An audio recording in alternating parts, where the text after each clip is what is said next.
വരുന്നത്. അപ്പൊ അത് കംപ്ലീറ്റ് ആയിട്ടില്ല. ഇന്നും നാളെയും അത് തന്നെ പറയേണ്ടി വരും. അത്യാവശ്യം കാര്യങ്ങൾ വരുന്ന ടോപ്പിക്കുമായി ബന്ധപ്പെട്ട് ഒരുപാട് ആശയങ്ങൾ എന്ത് ചെയ്യുന്നുണ്ട്, വരുന്നുണ്ട്. അപ്പൊ അതെല്ലാം എന്ത് ചെയ്യണം, നമുക്ക് ചർച്ച ചെയ്യണം. പറയുന്ന വോയിസ് ക്ലിയർ ഇല്ലേ?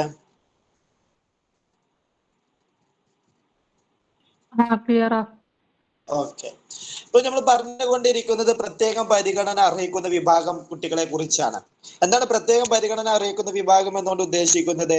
അധ്യാപകർ പ്രത്യേകമായിട്ടൊന്ന് പരിഗണിക്കപ്പെടേണ്ട, അല്ലെങ്കിൽ എന്തെങ്കിലും ഒരു രീതിയിൽ ഒരു വിട്ടുവീഴ്ചയും മറ്റു സംരക്ഷണവും കൊടുക്കേണ്ടതായിട്ട് വരുന്ന കുട്ടികളെ കുറിച്ചാണ് നമുക്ക് എന്ത് ചെയ്യാനുള്ളത്, ചർച്ച ചെയ്യാനുള്ളത്. പ്രധാനമായിട്ടും ഈ പ്രത്യേകം പരിഗണന അറിയിക്കുന്ന വിഭാഗം വിദ്യാലയങ്ങളിൽ, അതായത് പൊതുവിദ്യാലയങ്ങളിൽ എത്തിപ്പെടുവാനുണ്ടായ കാരണം എന്ന് പറയുന്നത് നമ്മുടെ ഉൾച്ചേർന്ന വിദ്യാഭ്യാസം എന്ന് പറയുന്ന കൺസെപ്റ്റ് ആണ്. ഇൻക്ലൂസീവ് എഡ്യൂക്കേഷൻ എന്ന് പറയുന്ന IELD എന്ന് പറയട്ടെ, ഇൻക്ലൂസീവ് എഡ്യൂക്കേഷൻ ലേണിംഗ് ഡിസേബിലിറ്റി എന്ന് പറയുന്ന, അതായത് ഇവരെയും കൂടി നമ്മുടെ പൊതുവിദ്യാലയങ്ങളിൽ ഉൾപ്പെടുത്തിക്കൊണ്ട് പഠിപ്പിക്കുന്ന ഒരു സമ്പ്രദായം. ആ സമ്പ്രദായത്തിലേക്ക് കടന്നതിന്റെ ഫലമായിട്ട് എന്ത് സംഭവിച്ചു? നമ്മുടെ പൊതുവിദ്യാലയങ്ങളിലും പ്രത്യേകം പരിഗണന അറിയിക്കുന്ന കുട്ടികൾ വന്നു. അങ്ങനെ അവരെയും കൂടി പരിഗണിക്കുന്ന രീതിയിലേക്ക് നമ്മൾ മാറുന്നതിനെയാണെന്ന് പറയുന്നത് അനുരൂപീകരണം അല്ലെങ്കിൽ അഡാപ്റ്റേഷൻ എന്ന് പറയുന്നത്. അവർക്കും കൂടി അനുയോജ്യമായ രീതിയിലേക്കുള്ള ആ മാറ്റത്തിനെയാണ് അനുരൂപീകരണം എന്നുകൊണ്ട് ഉദ്ദേശിക്കുന്നത്. പിന്നെ നമ്മൾ പറഞ്ഞത് പ്രത്യേകം പരിഗണന അറിയിക്കുന്ന വിഭാഗം എന്ന് പറയുമ്പോൾ 3 വിഭാഗക്കാരാണ് അതിൽ ഉൾപ്പെടുന്നത്. ഒന്ന് സാമൂഹിക സാംസ്കാരിക പിന്നോക്കാവസ്ഥയിലുള്ളവര്. ഒരു മിനിറ്റ്.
അപ്പൊ ഈ പ്രത്യേകം പരിഗണന അർഹിക്കുന്ന വിഭാഗം എന്ന് പറയുമ്പോൾ പ്രധാനമായിട്ടും 3 ആളുകളാണ് അതിൽ ഉൾപ്പെടുന്നത്. അതിൽ ഒന്നാമത്തെ വിഭാഗം എന്ന് പറയുന്നത് സാമൂഹികമായിട്ടും സാംസ്കാരികമായിട്ടും പിന്നോക്കാവസ്ഥയിലുള്ളവർ. രണ്ടാമത്തെ വിഭാഗം എന്ന് പറയുന്നത് ഭിന്നശേഷിക്കാരായ കുട്ടികൾ. മൂന്നാമതായിട്ട് വരുന്നത് പ്രതിഭാധനരായ കുട്ടികൾ. ഇങ്ങനെ 3 വിഭാഗക്കാരാണ് എന്തിൽ ഉൾപ്പെടുന്നത്, പരിഗണന അർഹിക്കുന്ന വിഭാഗത്തിൽ ഉൾപ്പെടുന്നത്. പക്ഷെ അതിൽ നമ്മൾ ഫസ്റ്റ് വിഭാഗത്തെ കുറിച്ച് പറഞ്ഞു. സാമൂഹികമായും സാംസ്കാരികമായും പിന്നോക്കാവസ്ഥയിലുള്ളവരാണ്. അവരെന്ന് പറയുന്ന സമൂഹത്തിൽ അവഗണന അനുഭവിക്കുന്നവര്, സാമ്പത്തികമായിട്ട് പിന്നോക്കം നിൽക്കുന്നവര്, പാർശ്വവൽക്കരിക്കപ്പെട്ടവര്, സാംസ്കാരികമായിട്ട് പിന്നോക്കം നിൽക്കുന്നവരാണ് അവര്. ഓക്കെ. പിന്നെ നമ്മൾ പറഞ്ഞത് ഭിന്നശേഷിക്കാരായ കുട്ടികളെ കുറിച്ചാണ്. രണ്ടാമത്തെ വിഭാഗമാണ് പ്രത്യേകം പരിഗണന കൊടുക്കേണ്ട വിഭാഗം എന്ന് പറയുന്നത് ഭിന്നശേഷിക്കാരായ കുട്ടികളാണ്. ആരാണ് ഭിന്നശേഷിക്കാർ എന്നതിന് 1995 PWD act, person with disabilities act പ്രകാരം 7 വിഭാഗം ആളുകളാണ് ഏത് ഭിന്നശേഷിക്കാർ എന്ന് പറയുന്നത്. PWD ആക്ടിന്റെ വർഷം ഒന്ന് ഓർത്തു വെക്കുക, 1995 ആണ്. അതിൽ വരുന്ന 7 വിഭാഗക്കാരെന്ന് പറയുന്നത് പൂർണ്ണ അന്ധത, കാഴ്ചക്കുറവ്, ഭേദമായ കുഷ്ഠരോഗം, ചലന പരിമിതി, ശ്രവണ വൈകല്യം, ബുദ്ധിപരിമിതി, മാനസിക രോഗം. ഇവരാണ് 7 വിഭാഗം. അതിനുശേഷം അങ്ങനെ 7 വിഭാഗക്കാരെ നമ്മൾ എന്ത് ചെയ്തു, ഉൾപ്പെടുത്തി. 1995 PWD ആക്ട് പിന്നീട് എന്ത് ചെയ്തു, 2016 ഭേദഗതി വരുത്തിയിട്ട് RPWD ആക്ട് ആക്കി മാറ്റി. അതെന്താണ്? The rights of person with disabilities act 2016 ഭേദഗതി വരുത്തി. അപ്പോൾ എന്ത് സംഭവിച്ചു? വീണ്ടും ഭിന്നശേഷിക്കാരിലേക്ക് 14 വിഭാഗം കൂടി ഉൾപ്പെടുത്തി. അതിലൊരു വിഭാഗമാണ് ഡോർഫിസം. ഇനി അങ്ങോട്ട് 8 മുതൽ, അതായത് 7 എണ്ണം ഓൾറെഡി പറഞ്ഞു, ഇനി 14 വിഭാഗം കൂടി ഉൾപ്പെടുത്തിയിട്ടുണ്ട്. അതായതൊക്കെയാണ് നമ്മൾ പറഞ്ഞുകൊണ്ടിരിക്കുന്നത്. അതിൽ ഒന്നാമത്തെ വിഭാഗമാണ് ഡോർഫിസം എന്ന് പറയുന്നത്. അതായത് ശരീരത്തിന്റെ വലുപ്പക്കുറവാണ് ഏത് ഡോർഫിസം എന്ന് പറയുന്നത്. ശരീരത്തിന് വളരാൻ സഹായിക്കുന്ന ഒരു ഹോർമോണിനെ കുറിച്ച് പറഞ്ഞിരുന്നു. ഏതാണ് ഈ നമ്മുടെ വളർച്ചയെ സഹായിക്കുന്ന, സ്വാധീനിക്കുന്ന ഹോർമോൺ ഏതാണ്? സൊമാറ്റോട്രോപ്പി. ഓക്കെ, സൊമാറ്റോട്രോപ്പിന്റെ കുറവ് മൂലമാണ് എന്ത് സംഭവിക്കുന്നത്? ഈ ഡോർഫിസം സംഭവിക്കുന്നത്. പിന്നെ വരുന്നതാണ് ഓട്ടിസം. ഓട്ടിസം എന്ന് പറഞ്ഞാൽ എന്താണ്? ഒരു ഒറ്റയ്ക്കിരിക്കാൻ താല്പര്യപ്പെടുന്ന ഒരു അവസ്ഥയാണ്. അതായത് ബ്രെയിനിലെ ന്യൂറോണിന്റെ വികാസത്തിൽ ഉണ്ടാകുന്ന തകരാറ് മൂലം എന്ത് സംഭവിക്കുന്നു? എപ്പോഴും ഒറ്റയ്ക്ക് ഇരിക്കാൻ വേണ്ടിയിട്ട് എന്ത് ചെയ്യുന്നു? ഇഷ്ടപ്പെടുന്നു. ഒരു സാമൂഹികപരമായ ഇടപെടലുകളിൽ അവർക്ക് എന്തുണ്ടായിരിക്കും? ഒരു താല്പര്യം ഉണ്ടാവില്ല. അവരുടേതായിട്ടുള്ള ഒരു ലോകത്ത് ജീവിക്കും. അതാണ് ഈ ഓട്ടിസം എന്ന് പറയുന്നത്. പിന്നെ പറഞ്ഞത് 10ാമതായിട്ട് പറഞ്ഞത് സെറിബ്രൽ പാൾസി ആണ്. എന്താണ് സെറിബ്രൽ പാൾസി എന്ന് പറഞ്ഞാൽ? ബ്രെയിന്റെ തകരാറ് മൂലം പേശി മസ്തിഷ്കം ഉണ്ടാകുന്ന ഒരു ബലക്ഷയമാണ്. ഇവ നിവർന്നു നിൽക്കുവാനോ സ്വതന്ത്ര സഞ്ചാരത്തിനോ പേശികളെ കൃത്യമായിട്ട് നിയന്ത്രിക്കുവാനോ സാധിക്കില്ല. അതാണ് ഇത് ഇവിടെ ഏതായിരുന്നു പറഞ്ഞേ? Cerebral palsy. ഓക്കെ, ഇനി നമുക്ക് പറയാനുള്ളത്, ഇനി ഇവിടുന്ന് അങ്ങോട്ട് നമ്മൾ ഇതുവരെ പറയാത്ത കേട്ടോ, ഇനി അങ്ങോട്ട് ശ്രദ്ധിച്ചോളാം. 11ാമതായിട്ട് നമ്മൾ പറയുന്ന ഒരു രോഗമാണ് മസ്കുലാർ ഡിസ്ട്രോഫി. മസിൽസിന്, പ്രധാനമായിട്ട് പേശികൾ അല്ലെങ്കിൽ മസിൽസിന് സംഭവിക്കുന്ന ഒരു രോഗമാണ് ഏത്? മസ്കുലാർ ഡിസ്ട്രോഫി എന്ന് പറയുന്നത്. ഓക്കെ, ശരീരത്തിലെ പേശികളുടെ വലുപ്പവും ശക്തിയും കുറഞ്ഞു വന്ന് കൃത്യമായിട്ട് ശരീരത്തെ ചലിപ്പിക്കുവാനും ശരീരത്തെ നിയന്ത്രിക്കുവാനും കഴിയാത്ത അവസ്ഥയാണ് ഏത്? മസ്കുലാർ ഡിസ്ട്രോഫി എന്ന് പറയുന്നത്. ഇത് ഓരോ വ്യക്തികളെ സംബന്ധിച്ച്, അതായത് മസ്കുലാർ ഡിസ്ട്രോഫി തന്നെ അതിനെന്തുണ്ട്? ഓരോരുത്തർക്കും അതിന്റെ കാഠിന്യത്തിൽ മാറ്റമുണ്ട്. എല്ലാവർക്കും ഒരേ അവസ്ഥ ആവില്ല. ചിലർക്ക് അത് അത്ര ബുദ്ധിമുട്ടുണ്ടാവില്ല, ചിലരെ സംബന്ധിച്ച് എന്തായിരിക്കും? നല്ല പ്രയാസമായിരിക്കും. മസ്കുലാർ ഡിസ്ട്രോഫി, മസിൽസ്, പേര് തന്നെ ഉണ്ട് മസ്കുലാർ, മസിൽസിനെ ബാധിക്കുന്ന ഒരു രോഗമാണ്. അതായത് ഇത് മസിൽസുകളുടെ ശക്തി കുറഞ്ഞു വരുന്ന ഒരു അവസ്ഥയാണ്. ഓക്കെ, അതായത് ചിലപ്പോൾ കാലിലെ പേശികളൊക്കെ കുറവായിരിക്കും. സംഗതി എന്തുണ്ടാവും? നമ്മൾ രൂപത്തിൽ വലിയ പ്രശ്നം ഉണ്ടാവില്ല. ചില ആളുകളിൽ എന്തുണ്ടാവും? ഇപ്പൊ കാലിലെ മസിൽസ്, അതായത് പേശികളൊക്കെ കാലിന് കൃത്യമായി വലിപ്പം ഉണ്ടാവും, പക്ഷെ അത് ദൗർലഭ്യമായ അല്ലെങ്കിൽ ദൗർബല്യമായിരിക്കും. അതായത് അതിന് അത്ര ശക്തി ഉണ്ടാവില്ല. അപ്പൊ എന്തായിരിക്കും? അവർക്ക് നടക്കാനൊക്കെ എന്തായിരിക്കും? ബുദ്ധിമുട്ടായിരിക്കും. കാരണം ഒരു കാല് നമ്മള് മുകളിലേക്ക് പൊന്തിച്ചിട്ട് അടുത്ത ഒരു സ്റ്റെപ്പ് മുന്നോട്ട് വെക്കാന്ന് പറയുന്നതൊക്കെ അവരെ സംബന്ധിച്ച് എന്തായിരിക്കും? പ്രയാസമായിരിക്കും. ഓക്കെ, അങ്ങനത്തെ ഒരു അവസ്ഥയാണ് ഏത്? ഈ മസ്കുലാർ ഡിസ്ട്രോഫി എന്ന് പറയുന്നത്. ഓക്കെ, ശരീരത്തിലെ പേശിയുടെ വലിപ്പം ശക്തിയും കുറഞ്ഞുവെന്ന് ശരീര ചലനങ്ങളെ കൃത്യമായിട്ട് നിയന്ത്രിക്കാൻ കഴിയാത്ത ഒരു അവസ്ഥക്കാണ് എന്ന് പറയുന്നത് മസ്കുലാർ ഡിസ്ട്രോഫി എന്ന് പറയുന്നത്. ഇപ്പൊ പറഞ്ഞുകൊണ്ടിരിക്കുന്ന രോഗങ്ങളൊക്കെ പൊതുവെ എന്തിനാണ്? നമ്മുടെ ശരീര ചലനത്തെ ബാധിക്കുന്ന രീതിയിലാണ് വരുന്നത്, അല്ലേ? നമ്മുടെ ശരീരത്തിന്റെ ചലനത്തെയാണ് പ്രധാനമായിട്ടും ഇവരൊക്കെ എന്ത് ചെയ്യുന്നത്? ബാധിക്കപ്പെടുന്നത്. അപ്പൊ ഇനി ഇങ്ങനെ ചോദിച്ചാൽ എങ്ങനെ എന്നൊരു കൺഫ്യൂഷൻ ഒന്നും വേണ്ട, അങ്ങനെ ഒന്നും എടുത്ത് ചോദിക്കില്ല. ഇതിലിപ്പോ പറഞ്ഞതിൽ ചോദിക്കാൻ സാധ്യതയുള്ളത് ഏതേ ഉള്ളൂ? ഓട്ടിസം ആണ് സാധ്യതയുള്ളത്. ഓക്കെ, ബാക്കിയുള്ളതൊക്കെ ഒന്ന് അറിഞ്ഞിരിക്കുക എന്താന്നുള്ളത്. അത് ആ പേരിൽ തന്നെ നമുക്ക് കിട്ടും എന്താണ് ഉദ്ദേശിക്കുന്നത് എന്നുള്ളത് കേട്ടോ. ഓക്കെ, ഇനി അടുത്തതായിട്ട് മൾട്ടിപ്പിൾ സ്ക്ലിറോസിസ് എന്ന് പറയുന്ന രോഗമാണ്. മൾട്ടിപ്പിൾ സ്ക്ലിറോസിസ് എന്ന് പറയുന്നത് ബ്രെയിനിലെയും നട്ടലിലെയും നാഡികൾ തകരാറിലാകുമ്പോൾ, ഓക്കെ, ബ്രെയിനിലെയോ അല്ലെങ്കിൽ നട്ടലിലെയോ നാഡികൾ തകരാറിലാകുമ്പോൾ സംഭവിക്കുന്ന ഒരു അവസ്ഥയാണ് ഇത് മൾട്ടിപ്പിൾ സ്ക്ലിറോസിസ് എന്ന് പറയുന്നത്. ഇതത് നമ്മൾ ചില ആളുകളെ കൊണ്ട് പറയാറുണ്ട്, അവർ കുഴഞ്ഞു പോയി എന്നൊക്കെ പറയാറുണ്ട്. അതായത് ജീവിച്ചു കൊണ്ടിരിക്കുമ്പോൾ നല്ല രീതിയിൽ ജീവിക്കുന്ന സമയത്ത് പെട്ടെന്ന് ഒരു ദിവസം എന്ത് ചെയ്യാം? അവരെ നമ്മള് കുഴഞ്ഞു പോകുന്ന അവസ്ഥയൊക്കെ കാണാം. അതൊക്കെ എന്തിന്റെ ഒരു സാഹചര്യമാണ്? ഈ മൾട്ടിപ്പിൾ സ്ക്ലിറോസിസിന്റെ ഒരു സാഹചര്യമാണ്. അങ്ങനെ കൊഴിഞ്ഞു പോകുന്ന പല സാഹചര്യം, അതായത് തീവ്രമായ നാഡീ തകരാറ് എന്നൊക്കെ പറയുമ്പോൾ അവിടെയൊക്കെ എന്താണ്? ശരീരചലനം, അതായത് കൃത്യമായിട്ട് ചലിക്കാൻ കഴിയാത്ത അവസ്ഥയിലേക്കാണ് ഇതൊക്കെ എന്ത് ചെയ്യുന്നത്? കൊണ്ടുപോകുന്നത്. പിന്നെ അതിന്റെ കാരണത്തെ അടിസ്ഥാനമാക്കിക്കൊണ്ടാണ് ഓരോ പേര് വരുന്നത്. എല്ലാം ഈ പറയുന്നതൊക്കെ എന്തായിരിക്കും? ഏകദേശം എല്ലാം ഒരേ അവസ്ഥ തന്നെ ആയിരിക്കും. പിന്നെ ഓരോ പേര് മാറുന്നത് എന്താണ്? അത് വരാനുള്ള കാരണമാണ്. ഓക്കെ, അപ്പൊ മൾട്ടിപ്പിൾ സ്ക്ലിറോസിസ് എന്ന് പറഞ്ഞാൽ ബ്രെയിനിലെയോ അല്ലെങ്കിൽ നട്ടലിലെയോ നാഡികളിൽ തകരാറിലാകുമ്പോൾ സംഭവിക്കുന്ന ഒരു അവസ്ഥയാണ് ഇത് മൾട്ടിപ്പിൾ സ്ക്ലിറോസിസ് എന്ന് പറയുന്നത്. അതും എന്ത് ചെയ്യും? ഒരു വ്യക്തിയുടെ സഞ്ചാരത്തിനൊക്കെ ബാധിക്കുന്ന രീതിയിലേക്ക് എന്ത് ചെയ്യും? വരാം. ഓക്കെ അല്ലെ? ഇപ്പൊ മസ്കുലാർ ഡിസ്ട്രോഫിയും എന്ത് തന്നെയാണ്? സഞ്ചാര സ്വാതന്ത്ര്യത്തെ ബാധിക്കുന്ന ഒരു രോഗമാണ്. മൾട്ടിപ്പിൾ സ്ക്ലിറോസിസും ആ രീതിയിൽ വരുന്നതാണ്. ക്ലിയർ ആണല്ലോ. ഇനി അടുത്തത് 13ാമതായിട്ട് വരുന്ന ഒരു രോഗമാണ് പാർക്കിൻസൺസ് രോഗം. പൊതുവെ കേൾക്കുന്ന ഒരു രോഗമാണ് ഏത്? ഈ പാർക്കിൻസൺസ് രോഗം എന്ന് പറയുന്നത്. പാർക്കിൻസൺസ് രോഗം എന്നുകൊണ്ട് ഉദ്ദേശിക്കുന്നത് പൊതുവെ ഒരു ക്ഷീണം, അതായത് ശരീരത്തിന് പൊതുവായിട്ട് കാണപ്പെടുന്ന ഒരു ക്ഷീണമാണ് യഥാർത്ഥത്തിൽ എന്ത്? പാർക്കിൻസൺസ് രോഗം. പിന്നീട് അതെന്ത് ചെയ്തു?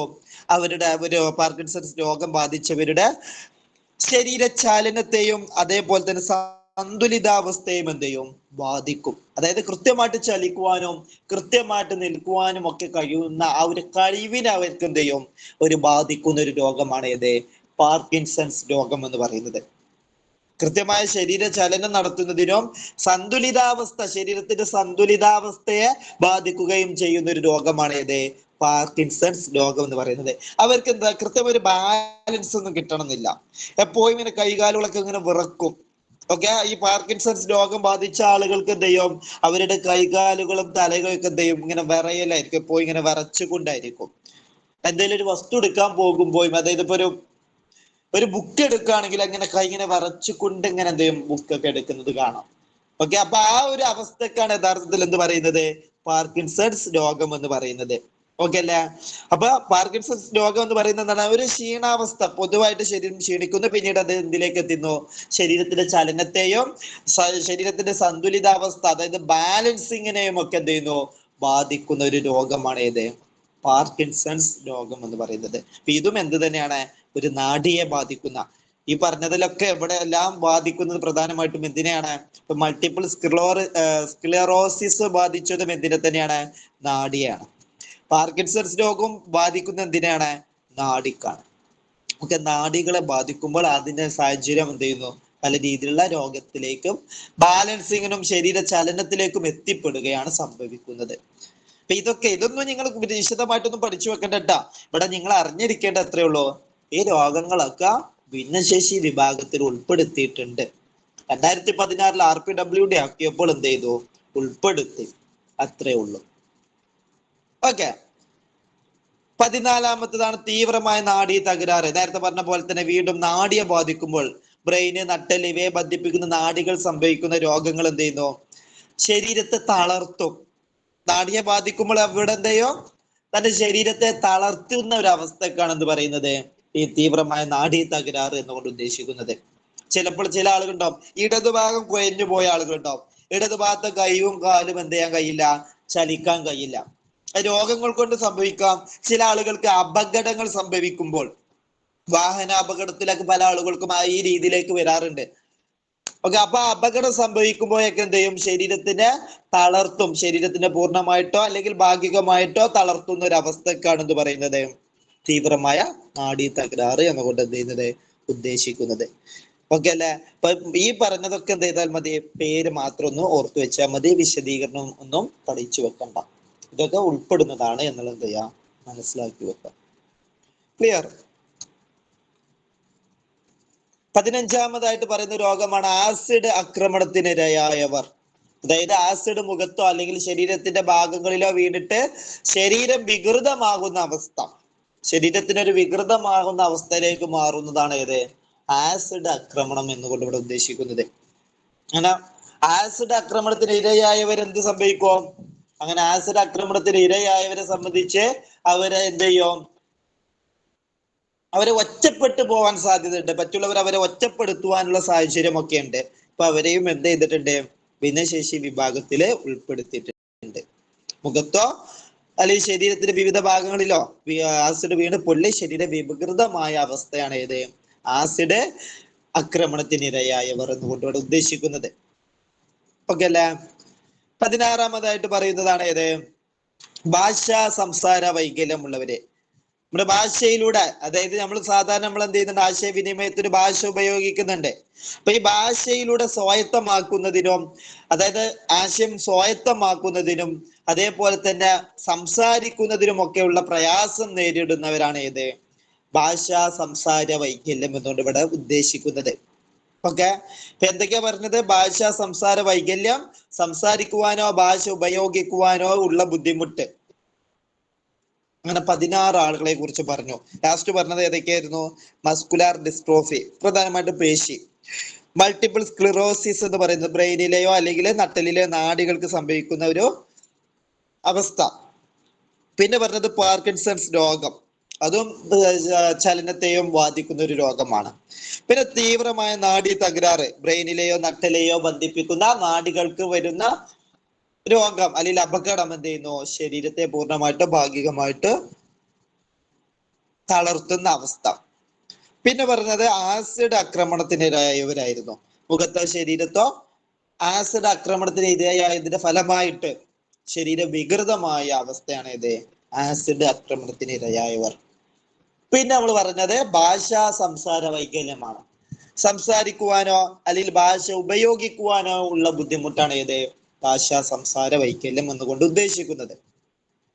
ഇനി പറയുന്നത് ശ്രദ്ധിക്കണം കേട്ടോ, അതിന് കുറച്ച് ഇമ്പോർട്ടന്റ് ആയിട്ടുള്ള കുറച്ച് പ്രാധാന്യം അർഹിക്കുന്ന കുറച്ച് രോഗങ്ങളാണ്.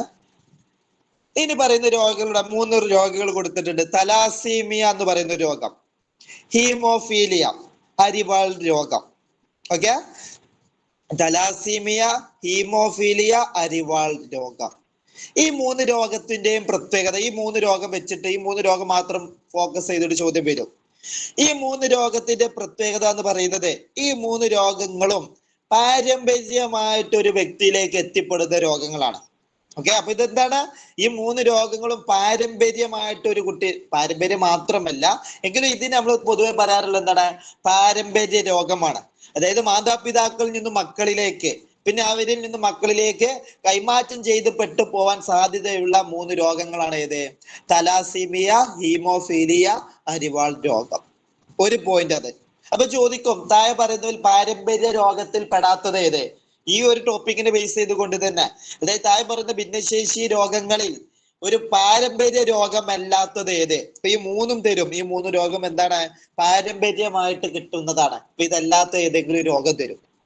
ഓക്കെ, പിന്നെ ചോദിക്കാം, ഈ 3 രോഗങ്ങളുടെയും പ്രത്യേകത ഇത് രക്തവുമായി ബന്ധപ്പെട്ട് വരുന്ന രോഗങ്ങളാണ്. രക്തത്തെ ബാധിക്കുന്ന രോഗങ്ങളാണ്. ഇതുവരെ പറഞ്ഞത് പലതും സംസാരത്തിന് അല്ലെങ്കിൽ പേശികൾക്ക് അല്ലെങ്കിൽ സഞ്ചാര ചലനത്തിന് ഇതിനൊക്കെ ആയിരുന്നു ബാധിച്ചിരുന്നത്. എന്നാൽ തലാസിമിയ, ഹീമോഫീലിയ, അരിവാൾ രോഗം, ഈ 3 ഭിന്നശേഷി രോഗങ്ങൾ ഇത് എന്തിനെ ബാധിക്കുന്നതാണ്? ഒരു വ്യക്തിയുടെ രക്തത്തിനെ ബാധിക്കുന്നതാണ്. ഓക്കെ അല്ലെ? രക്തരോഗങ്ങളാണ് ഇത് എന്നുള്ളത് ഓർത്തു വെക്കുക. ആ രീതിയിൽ ചോദ്യം പ്രതീക്ഷിക്കാം. ക്ലിയർ? അതുകൊണ്ടാണ് ഇത് പ്രധാനമായിട്ടും ഇങ്ങനെ ഒരു കോളം വരച്ച് കൊടുത്തിട്ടുള്ളത്. അപ്പൊ അതിൽപ്പെട്ട, അതായത് ഇനിയിപ്പോ ഇത് ഇവിടെ മാറ്റൊന്നുമില്ല കേട്ടോ. ഭാഷാ സംസാര വൈകല്യം, അതിനുശേഷം നമ്മൾ പറയുന്ന ഏതാണ്?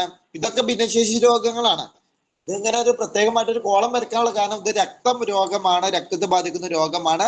മറ്റൊന്ന് പാരമ്പര്യമായിട്ട് ലഭിക്കുന്ന ഒരു രോഗം കൂടിയാണ്. ഓക്കെ അല്ല? അപ്പൊ ഇനി ഏതൊക്കെ ഈ 3 രോഗത്തിന്റെ പ്രത്യേകത ഒന്ന് നോക്കാം. ഒക്കെ കാര്യമായിട്ടൊന്നുമില്ല, ഒക്കെ രക്തത്തെ ബാധിക്കുന്ന രോഗമാണ്. അതന്നെയാണ് ഇവിടെ പ്രധാനപ്പെട്ട പോയിന്റ്. പിന്നെ ചെറിയ ചെറിയ പോയിന്റിലെ മാറ്റേ ഉള്ളൂ. തലാസീമിയ എന്ന് പറഞ്ഞിട്ടുണ്ടെങ്കിൽ നമ്മൾ നേരത്തെ പറഞ്ഞു ഒരു പാരമ്പര്യമായ രോഗമാണ്. ഓക്കെ, ഈ തലാസീമിയയുടെ പ്രത്യേകത എന്ന് പറയുന്നത് ചുവന്ന രക്താണുക്കളുടെ വികലമായ, അതായത് കൃത്യമായ ഒരു ഘടനയുണ്ട് ചുവന്ന രക്താണുവിന്. അപ്പൊ ഈ ചുവന്ന രക്താണുവിന്റെ ഘടനയിൽ മാറ്റം മൂലം ഹീമോഗ്ലോബിന്റെ നിർമ്മാണം തടസ്സപ്പെടുന്ന അവസ്ഥക്കാണ് എന്ത് പറയുന്നത്? തലാസീമിയ എന്ന് പറയുന്നത്. ഓക്കെ, ചുവന്ന രക്താണുക്കളുടെ ആ ഒരു ഘടനയിലെ മാറ്റം മൂലം, ഇതും ഘടനയിലെ മാറ്റം തന്നെയാണ്, ഇനി വരുന്നതൊക്കെ വരുന്നുണ്ട്. ഇപ്പൊ കൃത്യമായിട്ട് മനസ്സിലാക്കി വെക്കുക, എന്താണ് തലാസീമിയ എന്ന് പറഞ്ഞാല് ഒരു ചുവന്ന രക്താണുക്കളുടെ ഘടനയിലെ മാറ്റം മൂലം എന്ത് സംഭവിക്കാണ്? ഹീമോഗ്ലോബിന്റെ നിർമ്മാണം തടസ്സപ്പെടുന്ന അവസ്ഥക്കാണ് എന്ത് പറയുന്നത്? തലാസീമിയ എന്ന് പറയുന്നത്. ഓക്കെ, ഇത് നമ്മൾ എന്ത് ചെയ്യും? ഈ തലാസീമിയ ബാധിച്ച ആളുകളുടെ ആ വയറുഭാഗം വീർത്ത് വരാൻ സാധ്യതയുണ്ട്. നീര് കെട്ടാനുള്ള സാധ്യത കൂടുതലാണ്. നീര് വന്നിട്ട് എന്ത് ചെയ്യും? വീർക്കാനുള്ള ഒരു സാഹചര്യമുണ്ട്. അതാണ് ഈ തലാസീമിയ ബാധിച്ച ഒരു വ്യക്തിയുടെ ശരീര പ്രകൃതി എന്ന് പറയുന്നത്. മനസ്സിലായോ? വയറിൽ എന്തുണ്ടോ? വയറ് കൂടുതലുള്ള പോലെ. അതിന്റെ കാരണം എന്താണ്? വയറിൽ ഫുള്ളായിട്ട് നീരായിരിക്കും. നീര് വന്നിട്ട് എന്ത് ചെയ്യും? അവർക്ക് ബുദ്ധിമുട്ടുണ്ടാവും. ഓക്കെ, ഇത് പൊതുവെ ഈ തലാസീമിയ ഉള്ളവർക്ക് ഇടക്കിടക്ക് എന്ത് ചെയ്യേണ്ടി വരും? അവരുടെ രക്തം മാറ്റേണ്ടി വരും. രക്തം മാറ്റിക്കൊണ്ടേ ഇരിക്കേണ്ടി വരും. ഓക്കെ, അപ്പൊ ഏതായാലും ഇതൊന്ന് ഓർത്തു വെക്കുക. തലാസീമിയ എന്ന് പറഞ്ഞ 3 പോയിന്റുകൾ ഓർത്ത് വെക്കണം. ഒന്ന് പാരമ്പര്യമായിട്ട് ലഭിക്കുന്ന രോഗമാണ്, അതേപോലെ തന്നെ ഒരു രക്തത്തെ ബാധിക്കുന്ന രോഗമാണ്. ഇനി അത് എന്താന്നുള്ളതും ഇവിടുന്ന് അങ്ങോട്ട് അറിഞ്ഞിരിക്കണം. ഇതുവരെ പറഞ്ഞ വൈകല്യങ്ങളൊന്നും നിങ്ങളൊന്നും പഠിക്കണ്ട എന്ന് പറഞ്ഞു, പക്ഷെ ഇതെന്താന്നുള്ളത് അറിഞ്ഞിരിക്കണം. തലാസീമിയ എന്ന് പറഞ്ഞാൽ എന്താണ്? ചുവന്ന രക്താണുക്കളുടെ ഘടനയിലെ മാറ്റം മൂലം എന്ത് സംഭവിക്കുന്നു? ഹീമോഗ്ലോബിന്റെ നിർമ്മാണം തടസ്സപ്പെടുന്ന അവസ്ഥ. ക്ലിയർ? അടുത്തത് മറ്റൊരു രക്തത്തെ ബാധിക്കുന്ന ഒരു പാരമ്പര്യ രോഗമാണ് ഏത്? ഹീമോഫീലിയ എന്ന് പറയുന്നത്. ഹീമോഫീലിയ എന്ന് പറഞ്ഞിട്ടുണ്ടെങ്കിൽ ഹീമോഫീലിയം എന്ത് തന്നെയാണ്? ഒരു പാരമ്പര്യമായിട്ട് രക്തസംബന്ധമായ ഒരു രോഗം തന്നെയാണ്. ഓക്കെ, അതായത് മാതാപിതാക്കളിൽ നിന്നും ലഭിക്കുന്ന ഈ ക്രോമസോമിലെ തകരാറ് കാരണമാണ് എന്ത് ചെയ്യുന്നത്? ഈ ഒരു ഹീമോഫീലിയയെ കാരണമാകുന്നത്. ഓക്കെ, അതൊന്നും വേണ്ട. അതായത് ഹീമോഫീലിയ എന്ന് പറഞ്ഞിട്ടുണ്ടെങ്കിൽ നമ്മുടെ ശരീരത്തിൽ രക്തം കട്ടപിടിക്കാൻ സഹായിക്കുന്ന ഒരുപാട് ഘടകങ്ങളുണ്ട്. പല ഘടകങ്ങൾ ഒരൊറ്റ ഞങ്ങൾ എല്ലാവർക്കും അറിയാവുന്ന ഒരു ഘടകമായിരിക്കും രക്തം കട്ടപിടിക്കാൻ ആവശ്യമായിട്ടുള്ള വൈറ്റമിൻ. ഏതാണ് രക്തം കട്ടപിടിക്കാൻ സഹായിക്കുന്ന വിറ്റാമിൻ? Vitamin K. എല്ലാവർക്കും പൊതുവെ അറിയാവുന്ന ഒരു പോയിന്റ് ആണ്. ഓക്കെ, അപ്പൊ വിറ്റാമിൻ കെ ആണ്. ഈ വിറ്റാമിൻ കെ മാത്രമല്ല, അത് എന്താണ്? ഒരു രക്തം കട്ടപിടിക്കാൻ സഹായിക്കുന്ന ഹോർമോണാണ്. സോറി, വിറ്റാമിൻ ആണ്, ഹോർമോൺ അല്ല, വിറ്റാമിൻ ആണ്. അങ്ങനെ പല ഘടകങ്ങളും എന്ത് ചെയ്യുന്നുണ്ട്? എല്ലാം കൂടി കൂടുമ്പോഴാണ് എന്ത് ചെയ്യുന്നത്? രക്തം കട്ട പിടിക്കുന്നത്. അല്ലാതെ വിറ്റാമിൻ കെ മാത്രമല്ല. അപ്പൊ ഏതായാലും ശരീരത്തിലെ ഒരു പ്രത്യേക തരം പ്രോട്ടീനുകളുടെ കുറവ് മൂലം, അതായത് രക്തം കട്ട പിടിക്കാൻ സഹായിക്കുന്ന പ്രോട്ടീന്റെ കുറവ് മൂലം എന്ത് ചെയ്യുന്നു? രക്തം കട്ട പിടിക്കാത്ത അവസ്ഥ. നിങ്ങൾ ഈ ഒരു പോയിന്റ് പഠിച്ചാൽ മതി. രക്തം കട്ട പിടിക്കാത്ത അവസ്ഥയാണ് ഏത്? ഹീമോഫീലിയ എന്ന് പറയുന്നത്. ഓക്കെ അല്ലേ?